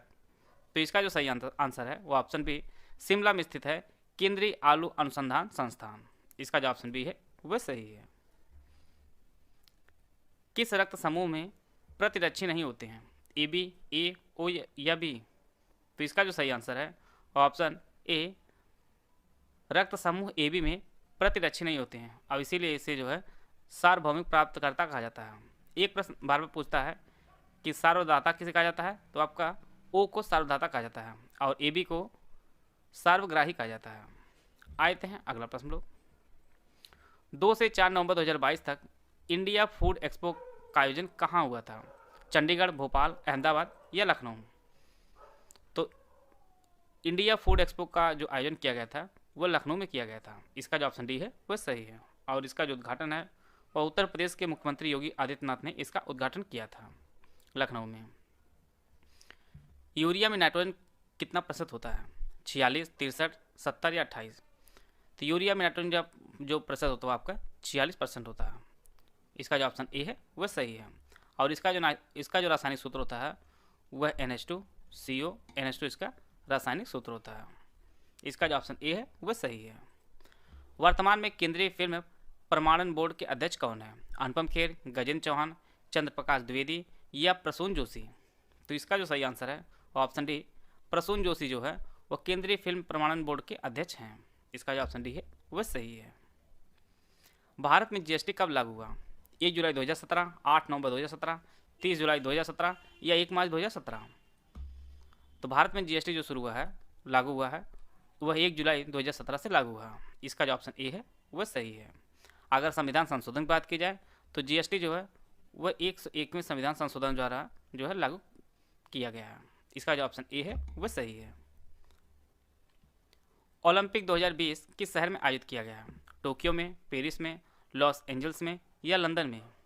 तो इसका जो सही आंसर है वो ऑप्शन ए टोक्यो में आयोजित किया गया है ओलंपिक 2020 को। और यह ओलंपिक का 32वां संस्करण था। और इसमें पदक तालिका की बात करें तो सबसे पहले स्थान पर जो था आपका यूएसए था, दूसरे स्थान पर चाइना था, तीसरे स्थान पर आरओसी था। पहला स्थान पर अमेरिका, दूसरे चाइना और तीसरे जो है वह आरओसी था।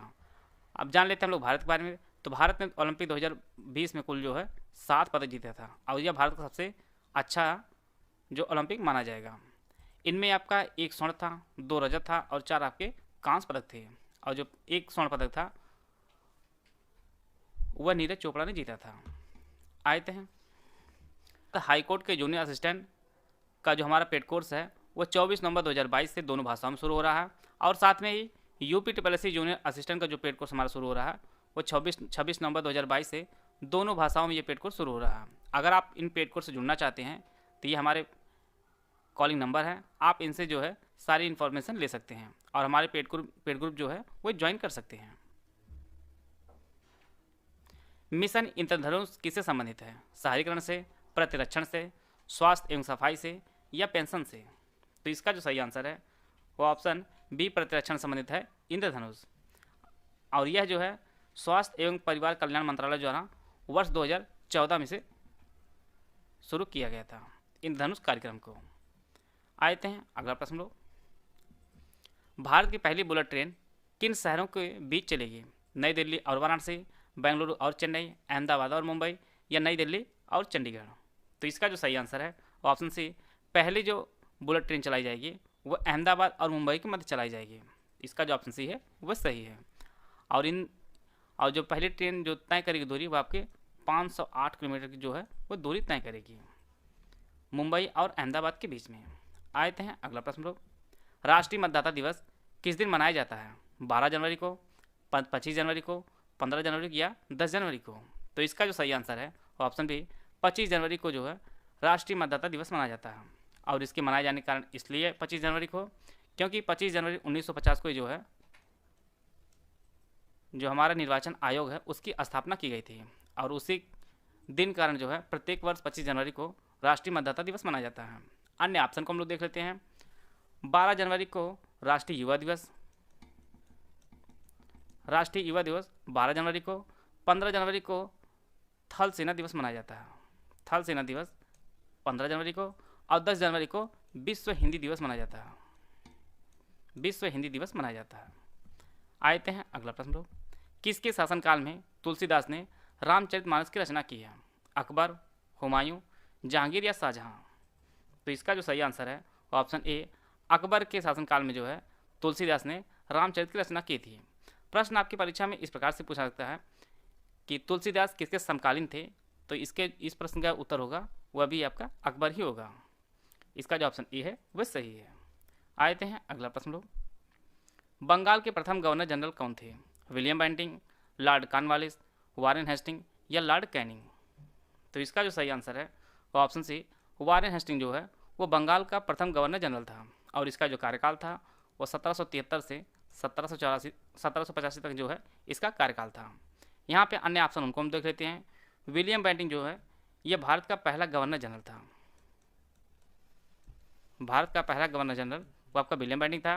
लॉर्ड कैनिंग जो है ये भारत का पहला वायसराय था, वायसराय था।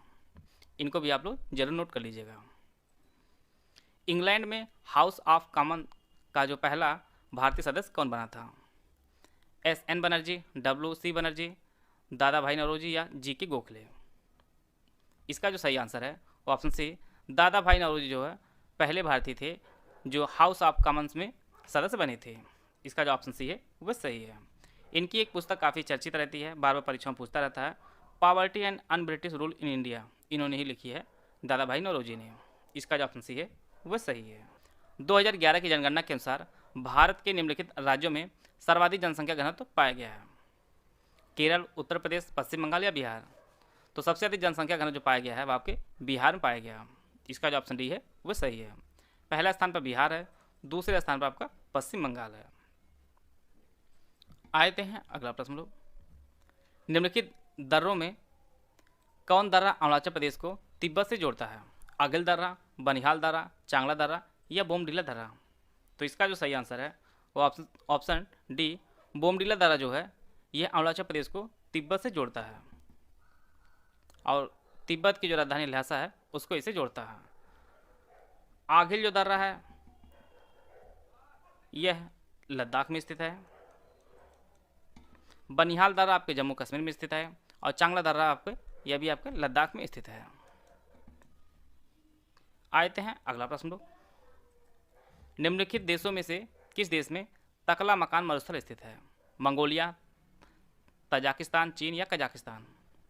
तकला मकान जो मरुस्थल है यह चीन में स्थित है। इसका जो ऑप्शन सी है वह सही है। आते हैं अगला प्रश्न लोग, अशगाबाद किस देश की राजधानी है? कजाकिस्तान, तुर्कमेनिस्तान, मंगोलिया या वियतनाम? तो अशगाबाद जो राजधानी है यह आपके तुर्कमेनिस्तान की है। इसका जो ऑप्शन बी है वह सही है। कजाकिस्तान की राजधानी आपकी अस्ताना है, अस्ताना कजाकिस्तान की राजधानी है। मंगोलिया की राजधानी उलन बटोर है, उलन बटोर है, और वियतनाम की राजधानी हनोई है। एक प्रश्न आपकी परीक्षा में देखने को मिल सकता है हाई कोर्ट के। आते हैं अगला प्रश्न लोग, बाथुकम्मा त्यौहार किस राज्य में मनाया जाता है? तेलंगाना, महाराष्ट्र, मध्य प्रदेश या मेघालय? तो बाथुकम्मा त्यौहार ये आपके तेलंगाना मनाया जाता है। इसका जो ऑप्शन ए है वह सही है, और यह है पुष्प त्यौहार है, और अभी 2022 में इसे 25 सितंबर से लेकर 3 अक्टूबर के मध्य इसे मनाया गया है, और यह टोटल 9 दिनों तक चलता है। बाथुकम्मा त्यौहार ये आपके तेलंगाना राज्य में मनाया जाता है। यूआईआर का फुल फॉर्म क्या होता है? ऑप्शन आप लोग पढ़ लीजिए। यूआईआर का जो फुल फॉर्म होता है वह यूनिफॉर्म रिसोर्स लोकेटर होता है। इसका जो ऑप्शन सी है वह सही है। इंटरनेट से वेबसाइट को एक्सेस करने के लिए जिस एड्रेस का यूज किया जाता है उसे URL कहा जाता है और इसका जो फुल फॉर्म होता है वो यूनिफॉर्म रिसोर्स लोकेटर होता है। इसका जो ऑप्शन सी है वो सही है। भारतीय संविधान के किस संवैधानिक संशोधन ने नगरीय स्थानीय निकायों को संवैधानिक दर्जा प्रदान किया है? 71वां संशोधन, 72वां, 74वां या इनमें से कोई नहीं? तो ये आपका 74वां संविधान संशोधन था जिसने नगरीय स्थानीय निकायों को संवैधानिक दर्जा प्रदान किया। और ये जो संशोधन हुआ था वो आपका 1992 में संशोधन हुआ था। और ये अगर आपकी परीक्षा में पूछे लागू कब हुआ तो आपका 1993 में यह लागू हुआ था। आते हैं अगला प्रश्न लोग। वर्ष 2022 का दादा साहब फाल्के पुरस्कार किसे प्रदान किया गया है? आशा पारेख, हेमा मालिनी, वैजंती माला या हेलन? तो इसका जो सही आंसर है वो ऑप्शन ए आशा पारेख को दिया गया है 2020 का दादा साहब फाल्के पुरस्कार। इससे पहले 2019 का जो पुरस्कार दिया गया था वह रजनीकांत को दिया गया था और 2018 में यह पुरस्कार अमिताभ बच्चन को दिया गया था। दादा साहब फाल्के पुरस्कार की जो शुरुआत हुई थी, स्थापना हुई थी, वह वर्ष 1959 में जो है इसकी स्थापना हुई थी और पहला जो पुरस्कार है ये देविका रानी जी को दिया गया था। 24वें शीतकालीन ओलंपिक 2022 की मेजबानी किस देश ने की? आपके सामने 4 ऑप्शन दिया गया है, इटली, चीन, जापान, जर्मनी। तो इसका जो सही आंसर हो जाएगा वह हो जाएगा ऑप्शन बी, चीन ने। 24वें शीतकालीन ओलंपिक जो है वह बीजिंग चीन में आयोजित किया गया था और इसका जो शुभंकर था वह विंग डोएन डोएन इसका शुभंकर था। और भारत की तरफ से एकमात्र एथलीट ने भाग लिया था जिनका नाम था आरिफ मोहम्मद खान। ये जम्मू कश्मीर के हैं और ये जो है एल्पाइन स्कीयर एथलीट हैं। और 2026 का जो शीतकालीन ओलंपिक आयोजित किया जाएगा वह इटली में किया जाएगा। 2026 का शीतकालीन ओलंपिक। अगला क्वेश्चन देखते हैं हम लोग। निम्नलिखित में से किस शासक ने विक्रमशिला विश्वविद्यालय की स्थापना की थी? आपके सामने 4 ऑप्शन दिया गया है, गोपाल, देवपाल, महिपाल या धर्मपाल। तो इसका जो सही आंसर हो जाएगा वह हो जाएगा ऑप्शन डी, धर्मपाल ने जो है विक्रमशिला विश्वविद्यालय की स्थापना की थी और यह जो है वर्तमान में बिहार के भागलपुर में स्थित था, और धर्मपाल जो है वह पाल वंश का शासक था। निम्नलिखित में से कौन सा युग्म सही सुमेलित नहीं है? आपके सामने 4 ऑप्शन दिया गया है, एक तरफ यात्री है, दूसरी तरफ देश है। ये किस देश से आए थे उसका सही युग्म आपको सुमेलित करना है। Ibn Battuta Morocco, Marco Polo Italy, Abdul Razzaq तुर्की, नूनीज पुर्तगाल। तो इसका जो असुमेलित युग्म है वह जो है ऑप्शन सी है। अब्दुल रजाक जो है यह तुर्की से नहीं आया था, यह ईरान से आया था और यह जो है ईरान के शासक मिर्जा शाहरुख का यह राजदूत था और यह विजयनगर साम्राज्य में आया था। उस समय जो है देवराज द्वितीय जो है उस टाइम शासक थे और देवराज द्वितीय का जो शासनकाल था वह 1422 से 1446 तक का था। तो इसका ऑप्शन सी जो है वह सही है। बाकी तीनों जो है इब्न बतूता, मार्को पोलो, नूनी जो है सही युग्म सुमेलित है। तो अब्दुल रजाक जो है वह ईरान से आया था। इसका ऑप्शन सी सही हो जाएगा। निम्नलिखित में से किस चिश्ती संत को चिरागे दिल्ली कहा जाता है? आपके सामने 4 ऑप्शन दिया गया है, आप लोग ऑप्शन पढ़ लीजिए। तो इसका जो सही आंसर हो जाएगा वह हो जाएगा ऑप्शन डी, नासिरुद्दीन जो है उन्हें जो है चिरागे दिल्ली कहा जाता है और यह जो है 14वीं शताब्दी के सूफी संत थे और यह जो है निजामुद्दीन औलिया के शिष्य थे। तो इसका ऑप्शन डी जो है वह सही हो जाएगा। अगला देखते हैं हम लोग। बौद्ध धर्म में त्रिरत्न का क्या अभिप्राय है? आपके सामने 4 ऑप्शन दिया गया है, त्रिपिटक, बुद्ध धम्म संघ, शील समाधि संघ, सत्य अहिंसा करुणा। तो इसका जो सही आंसर हो जाएगा वह हो जाएगा ऑप्शन बी, बुद्ध धम्म संघ। बौद्ध के जो त्रिरत्न है वह 3 है, बुद्ध धम्म संघ। बुद्ध धर्म का गौतम बुद्ध का जो जन्म हुआ था वह 563 ईसा पूर्व में लुम्बिनी में हुआ था और निधन जो है वह उत्तर प्रदेश के कुशीनगर में हुआ था। पहला उपदेश जो है उन्होंने सारनाथ में दिया था और इसी को जो है धर्मचक्र परिवर्तन कहा जाता है। तो इसका ऑप्शन बी जो है वह सही हो जाएगा। अगला देखते हैं हम लोग। निम्नलिखित घटनाओं पर विचार कीजिए। आपके सामने 4 घटनाएं दी गई हैं, उनको जो है सही कालानुक्रम में व्यवस्थित करना है और सही ऑप्शन चुनना है। तो आपके सामने पहला जो है वह है गांधी इरविन समझौता और यह जो हुआ था 5 मार्च 1931 में। और सांप्रदायिक पंचायत की घोषणा कब की गई थी? वह 16 अगस्त 1932 में की गई थी। द्वितीय गोलमेज सम्मेलन जो हुआ था वह 7 सितंबर से 1 दिसंबर 1931 के बीच हुआ था और नेहरू रिपोर्ट जो प्रस्तुत की गई थी वह 10 अगस्त 1928 में। तो इसके हिसाब से जो है वह 4-1-3-2। तो इसका ऑप्शन डी जो हो जाएगा वह सही हो जाएगा। अगला क्वेश्चन देखते हैं हम लोग। निम्नलिखित में से किस शासक ने दीवाने अमीर कोही की विभाग की स्थापना की थी? आपके सामने 4 ऑप्शन है, बलबन, अलाउद्दीन खिलजी, मोहम्मद बिन तुगलक, फिरोज शाह तुगलक। तो इसका जो सही आंसर हो जाएगा वह हो जाएगा ऑप्शन सी, मोहम्मद बिन तुगलक ने जो है दीवाने को अमीर कोही विभाग की स्थापना की थी और यह जो है कृषि विभाग से संबंधित था। यह जो विभाग था वह कृषि से संबंधित था, दीवाने अमीर कोही विभाग। अगला देखते हैं क्वेश्चन। सूची 1 से सूची 2 को जो है सही सुमेलित करना है आपको। समाचार दर्पण, मिरातुल अखबार, केसरी, यंग इंडिया। तो समाचार दर्पण जो है वह जेसी मार्समैन ने शुरू किया था। मिरातुल अखबार जो है वह राजा राम मोहन राय ने शुरू किया था। और केसरी जो है वह बीजी बाल गंगाधर तिलक जी ने शुरू किया था। और यंग इंडिया जो है वह महात्मा गांधी से संबंधित है। तो इसका जो सही आंसर हो जाएगा वह 4, 1, 2, 3। तो इसमें जो है ऑप्शन डी सही हो जाएगा। अगला देखते हैं हम लोग। निम्नलिखित हार्मोनों में से कौन सा एक स्त्रीलिंग हार्मोन है? आपके सामने 4 ऑप्शन दिया गया है, ऑप्शन पढ़ लीजिए। इसका जो सही आंसर हो जाएगा वह हो जाएगा आपका ऑप्शन बी। ऑप्शन बी जो है एस्ट्रोजन जो है वह स्त्रीलिंग हार्मोन है। इसका ऑप्शन बी जो है वह सही हो जाएगा। अगला देखते हैं हम लोग। उष्मा की इकाई निम्नलिखित में से कौन नहीं है? आपको कौन सी इसमें उष्मा की यूनिट नहीं है आपको ये बताना है। सेंटीग्रेड, कैलोरी, प्रकाश वर्ष, जूल। तो इसका जो सही आंसर हो जाएगा वह हो जाएगा ऑप्शन सी, प्रकाश वर्ष जो है वह उष्मा की इकाई नहीं है। सेंटीग्रेड, कैलोरी, जूल जो है वह उष्मा की इकाई है। प्रकाश वर्ष जो है वह दूरी के मात्रक है। दूरी का मात्रक जो है वह प्रकाश वर्ष है। और एक प्रकाश वर्ष जो होता है 9.46 गुणे 10 की पावर 15 मीटर होता है। एक प्रकाश वर्ष बराबर होता है 9.46 10 की पावर 15 मीटर होता है। तो इसका ऑप्शन सी जो है वह सही हो जाएगा। अगला क्वेश्चन देखते हैं हम लोग। प्रकाश संश्लेषण की प्रक्रिया के लिए निम्नलिखित में से किसकी उपस्थिति आवश्यक नहीं है? आपके सामने 4 ऑप्शन दिया गया है। सूर्य का प्रकाश, ऑक्सीजन, जल, कार्बन डाइऑक्साइड। तो इसका जो सही आंसर हो जाएगा ऑप्शन बी, ऑक्सीजन की आवश्यकता नहीं होती है प्रकाश संश्लेषण प्रक्रिया में। ऑक्सीजन बल्कि मुक्त होती है उस टाइम। प्रकाश संश्लेषण प्रक्रिया में ऑक्सीजन मुक्त होती है। अगला क्वेश्चन देखते हैं हम लोग। भारत के राज्यों में से कौन सा एक राज्य जो है सर्वाधिक चावल उत्पादन करता है प्रति हेक्टेयर? आपके सामने 4 ऑप्शन दिया गया है। पश्चिम बंगाल, उत्तर प्रदेश, हरियाणा, पंजाब। तो इसका जो सही आंसर होगा ऑप्शन ए, पश्चिम बंगाल जो है भारत में सर्वाधिक चावल का उत्पादक राज्य है। शीर्ष स्थान जो है वह पश्चिम बंगाल का है। कौन सा युग्म सुमेलित नहीं है आपको ये बताना है। आपके सामने 4 संस्थान दिए गए हैं और स्थान दिया गया है। भारतीय सब्जी अनुसंधान संस्थान जो है यह वाराणसी में स्थित है, ये सही है। केंद्रीय उपोष्ण उद्यान अनुसंधान संस्थान जो है श्रीनगर में, यह सही सुमेलित नहीं है, यह जो है लखनऊ में स्थित है। सेंट्रल इंस्टीट्यूट फॉर सब ट्रॉपिकल हॉर्टिकल्चर जो है केंद्रीय उपोष्ण उद्यान अनुसंधान संस्थान जो है यह लखनऊ में स्थित है। भारतीय गन्ना अनुसंधान संस्थान जो है लखनऊ में स्थित है। भारतीय दलहन अनुसंधान संस्थान जो है वह कानपुर में स्थित है। तो इसका ऑप्शन बी जो है वह सही हो जाएगा, यह सही सुमेलित नहीं है। अगला क्वेश्चन देखते हैं हम लोग। भारत में तटीय राज्यों की संख्या है। आपके सामने 4 ऑप्शन दिया गया है, 6, 7, 8, 9। तो इसका जो सही आंसर हो जाएगा वह हो जाएगा ऑप्शन डी, 9 राज्य। भारत में तटीय राज्य जो हैं कुल 9 हैं। कौन कौन से हैं? गुजरात, महाराष्ट्र, गोवा, कर्नाटक, केरल, तमिलनाडु, आंध्र प्रदेश, उड़ीसा और पश्चिम बंगाल। ये 9 राज्य जो हैं भारत के तटीय राज्य हैं। इनकी जो है सीमा जो है समुद्र से लगती है।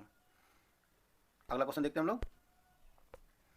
जनगणना 2011 के अनुसार निम्नलिखित में से किस भारतीय राज्य में महिला साक्षरता न्यूनतम थी? आपके सामने 4 ऑप्शन दिया गया है, उत्तर प्रदेश, राजस्थान, केरल, आंध्र प्रदेश।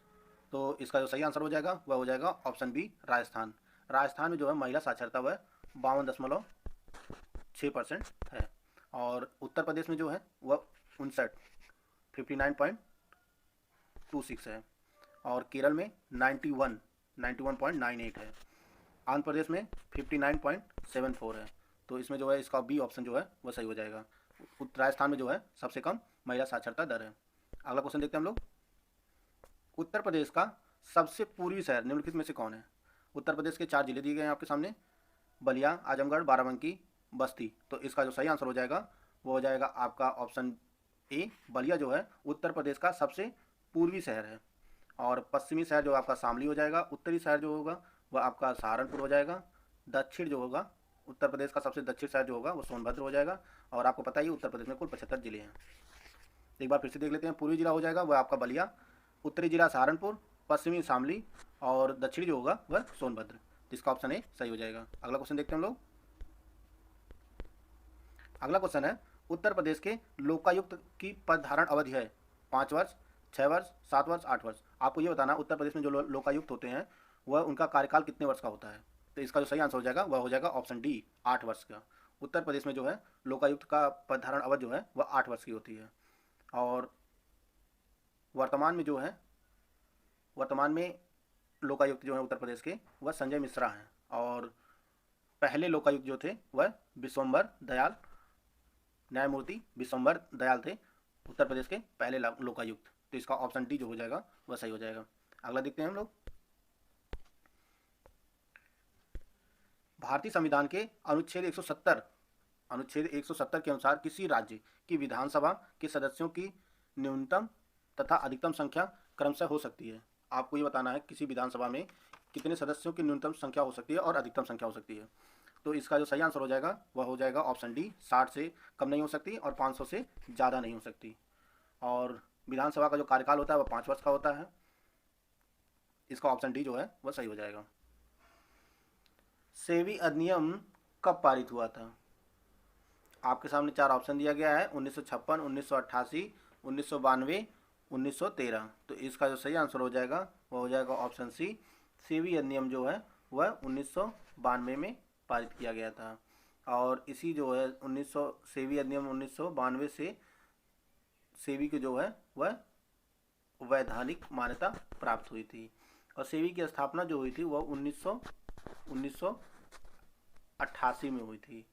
और सेबी का जो फुल फॉर्म होता है security exchange board of India, भारतीय प्रतिभूति और विनिमय बोर्ड। और इसका जो मुख्यालय है वह मुंबई में स्थित है। इसका अगला क्वेश्चन देखते हैं हम लोग।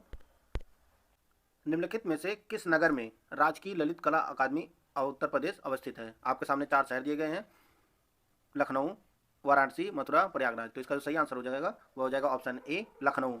ललित कला अकादमी जो है, राजकीय ललित कला अकादमी जो है वह लखनऊ में स्थित है। जो लोग लखनऊ में रहते हैं उनको पता होगा परिवर्तन चौक से थोड़ी दूर पे स्थित है। तो इसका ऑप्शन ए जो है वह सही है। अगला क्वेश्चन देखते हैं हम लोग। Times Higher Education World University Ranking 2023 में किस विश्वविद्यालय ने शीर्ष स्थान हासिल किया है? आपके सामने 4 यूनिवर्सिटियाँ दी गई हैं, इसमें कौन सी शीर्ष स्थान हासिल की है उसको ये बताना आपको।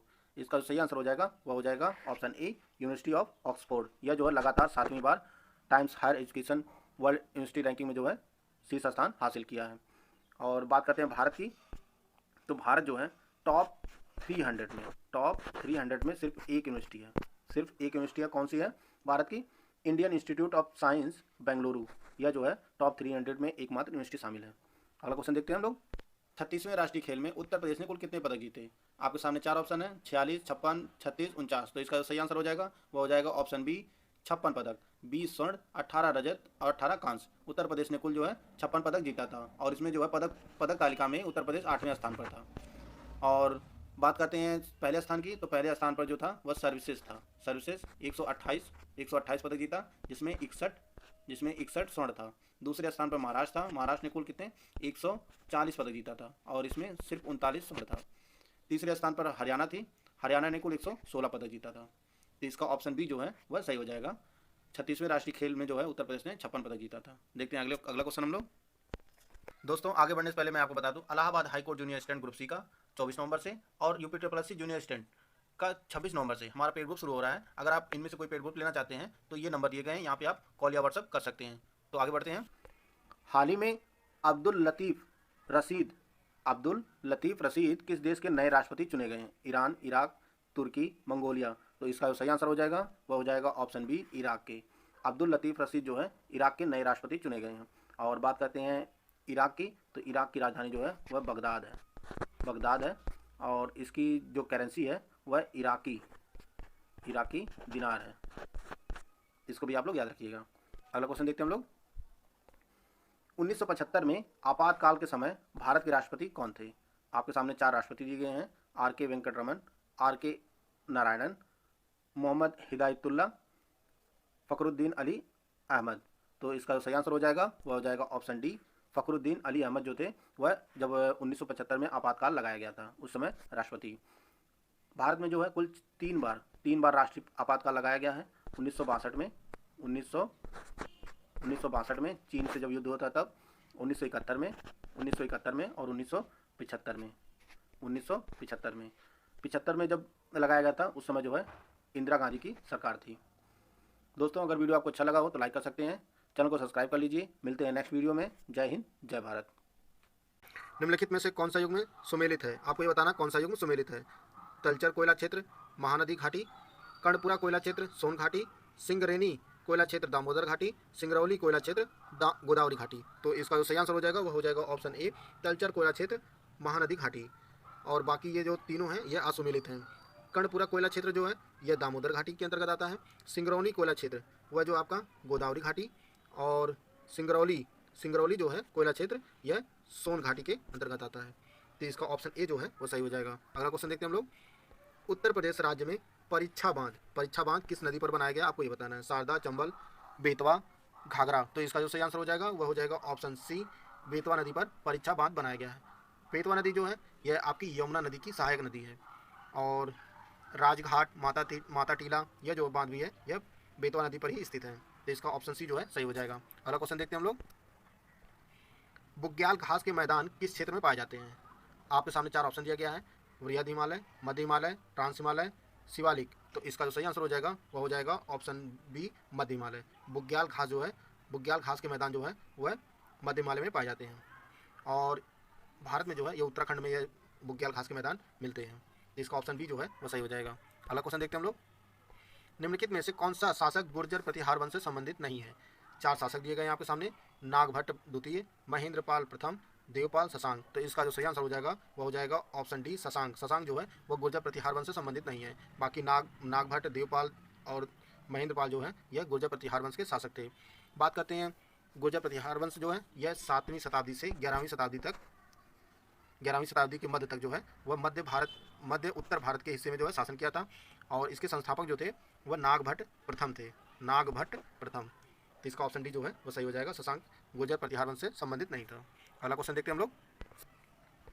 आपके सामने 4 पर्वत श्रेणियाँ दी गई हैं और यह जो है किस देश में स्थित है आपको ये बताना है। Elbrus, Kilimanjaro, mount cook, McKinley. तो इसमें जो आपका देखिए एल्ब्रुस पर्वत जो हो गया वो आपका रूस हो गया, और किलिमंजारो जो है वह आपका तंजानिया, माउंट कुक जो है वह न्यूजीलैंड हो जाएगा, और मैकिनले जो है वह अमेरिका के अलास्का हो जाएगा। मैकिनले पर्वत जो है वह अमेरिका के अलास्का में स्थित है। तो इसका ऑप्शन जो हो जाएगा वो हो जाएगा ऑप्शन डी जो है करेक्ट आंसर। चौथा, तीसरा, पहला और दूसरा। अगला क्वेश्चन देखते हैं हम लोग। जैव विविधता को मापने के गणितीय सूचकांकों में जो स्थानीय मापन में औसत प्रजातियों की विविधता को दर्शाता है। आपके सामने 4 ऑप्शन है। Alpha index, beta index, gamma index या इनमें से कोई नहीं। तो इसका सही आंसर हो जाएगा वह हो जाएगा आपका ऑप्शन ए, अल्फा इंडेक्स। अगला क्वेश्चन देखते हैं हम लोग। स्वतंत्र भारत का गांधीवादी संविधान यह पुस्तक जो है कब प्रकाशित की गई थी आपको ये बताना है। 1942, 1946, 1949, 1952। तो इसका जो सही आंसर हो जाएगा वो हो जाएगा ऑप्शन बी, 1946 में। स्वतंत्र भारत का गांधीवादी संविधान जो है इसका प्रकाशन जो है वह 1946 में किया गया था, 1946 में। और इसकी रचना जो किए थे उनका नाम था नारायण अग्रवाल। स्वतंत्र भारत का गांधीवादी संविधान पुस्तक के जो रचनाकार हैं वह नारायण अग्रवाल जी थे। इसका बी ऑप्शन जो हो जाएगा वो सही हो जाएगा। अगला क्वेश्चन देखते हैं हम लोग। सिक्किम की स्थापना कब हुई थी? 1970 में, 1975 में, 1969 में, 1983 में। तो इसका जो सही आंसर हो जाएगा वो हो जाएगा ऑप्शन बी, 1975 में। सिक्किम की स्थापना जो है वो 36वें संविधान संशोधन के तहत जो है 1975 में किया गया था। 1975 में सिक्किम को पूर्ण राज्य का दर्जा प्राप्त हुआ था 36वें संविधान संशोधन द्वारा। और यह 36वां संविधान संशोधन यह 1975 में किया गया था। भारत का मार्टिन लूथर किसे कहा गया है? आपके सामने 4 ऑप्शन दिया गया है। राजा राम मोहन राय, स्वामी दयानंद सरस्वती, स्वामी विवेकानंद या रविन्द्रनाथ टैगोर। तो इसका जो सही आंसर हो जाएगा वो हो जाएगा ऑप्शन बी, स्वामी दयानंद सरस्वती जी को जो है वह भारत का मार्टिन लूथर कहा गया है। और बात करते हैं स्वामी दयानंद सरस्वती जी की, तो इन्होंने जो है 1875 में आर्य समाज की स्थापना की थी। और इनका एक प्रसिद्ध नारा है वेदों की ओर लौटो। और इनकी एक प्रसिद्ध पुस्तक भी है सत्यार्थ प्रकाश। इसकी रचना जो है वह स्वामी दयानंद सरस्वती द्वारा की गई थी। अगला क्वेश्चन देखते हैं हम लोग। लोक लेखा समिति में कुल कितने सदस्य होते हैं? 10, 15, 22, 31। तो इसका जो सही आंसर हो जाएगा वो हो जाएगा ऑप्शन सी, 22 सदस्य। लोक लेखा समिति में जो कुल 22 सदस्य होते हैं। 15 लोकसभा से होते हैं और 7 राज्यसभा से होते हैं। और इनका कार्यकाल कितने साल का होता है? वह 1 साल का होता है। अगला क्वेश्चन देखते हैं हम लोग। संविधान में कितने तरीके से संशोधन किया जा सकता है? 2, 3, 4, 5। तो इसका जो सही आंसर हो जाएगा वो हो जाएगा ऑप्शन बी, 3 तरीके से। भारतीय संविधान को जो है 3 तरीके से संशोधित किया जा सकता है। आर्टिकल 368 जो है वह संविधान संशोधन से संबंधित है। और 3 प्रकार कौन कौन से, एक सामान्य बहुमत से, एक विशेष बहुमत से, और तीसरा जो है विशेष बहुमत और राज्यों के बहुमत द्वारा। इसका ऑप्शन बी जो है सही हो जाएगा। अगला क्वेश्चन देखते हैं हम लोग। आगे बढ़ने से पहले मैं आपको बता दूं, Allahabad high court junior assistant group C का 24 नवंबर से और यूपी ट्रिपल जूनियर असिस्टेंट का 26 नवंबर से हमारा पेड ग्रुप शुरू हो रहा है। अगर आप इनमें से कोई पेड ग्रुप लेना चाहते हैं तो ये नंबर दिए गए हैं, यहाँ पे आप कॉल या व्हाट्सअप कर सकते हैं। तो आगे बढ़ते हैं। भारत ने चंद्रयान प्रथम कब लॉन्च किया था? 2005, 2006, 2008, 2009। तो इसका जो सही आंसर हो जाएगा वो हो जाएगा ऑप्शन सी 2008 में। भारत इसरो द्वारा जो है वह चंद्रयान 2008 में लॉन्च किया गया था। और बात करते हैं इसरो की स्थापना जो हुई थी वह 1969 में हुई थी और इसका जो मुख्यालय है वह बेंगलुरु में स्थित है। अगला क्वेश्चन देखते हैं हम लोग। मीराबाई किसकी शिष्या थी? आपके सामने 4 ऑप्शन दिया गया है, संत रामानंद, संत निम्बारकाचार्य, संत रैदास, संत वल्लभाचार्य। तो इसका जो सही आंसर हो जाएगा वह हो जाएगा आपका ऑप्शन सी संत रैदास। मीराबाई जो थी वह संत रैदास की शिष्या थी, तो इसका ऑप्शन सी सही है। अगला क्वेश्चन देखते हैं हम लोग। ISFR 2021 के अनुसार कितने राज्य केंद्र शासित प्रदेशों में भौगोलिक क्षेत्र का 33% से अधिक जो है वनावरण है? 15, 17, 13, 21। तो इसका जो सही आंसर हो जाएगा वो हो जाएगा 17। इसका ऑप्शन भी जो है वो सही है। शीर्ष वनावरण राज्य जो है भारत के वह पहले नंबर पे जो है वह मिजोरम है, दूसरे पर अरुणाचल प्रदेश है, तीसरे मेघालय है और चौथे पर मणिपुर है। ये भारत के 4 शीर्ष वनावरण वाले राज्य हैं जहाँ पे सर्वाधिक वनावरण है, प्रतिशत जो है सब सर्वाधिक है। अगला क्वेश्चन देखते हैं हम लोग। हिम तेंदुआ परियोजना कब शुरू की गई थी? आपके सामने 4 ऑप्शन दिया गया है, 1997, 1995, 2009, 1973। तो इसका जो सही आंसर हो जाएगा वह हो जाएगा आपका ऑप्शन सी 2009 में। हिम तेंदुआ परियोजना जो है वह 2009 में शुरू की गई थी। अगला क्वेश्चन देखते हैं हम लोग। निम्न में से कौन सा युग में सुमेलित नहीं है? कौन सा युग में सुमेलित नहीं है आपको ये बताना है। आपके सामने 4 झीलें दी गई हैं, कोलेरू झील आंध्र प्रदेश, गोविंद वल्लभ पंत सागर उत्तराखंड, हुसैन सागर तेलंगाना, हाफलोंग झील असम। तो इसका जो सही आंसर हो जाएगा वह हो जाएगा ऑप्शन बी, यह सही सुमेलित नहीं है। गोविंद वल्लभ पंत जो है वह सागर जो है यह आपका उत्तर प्रदेश के सोनभद्र जिले में है और यह जो है एक मानव निर्मित कृत्रिम झील है। तो इसका ऑप्शन बी जो है वह सही हो जाएगा। अगला देखते हैं हम लोग।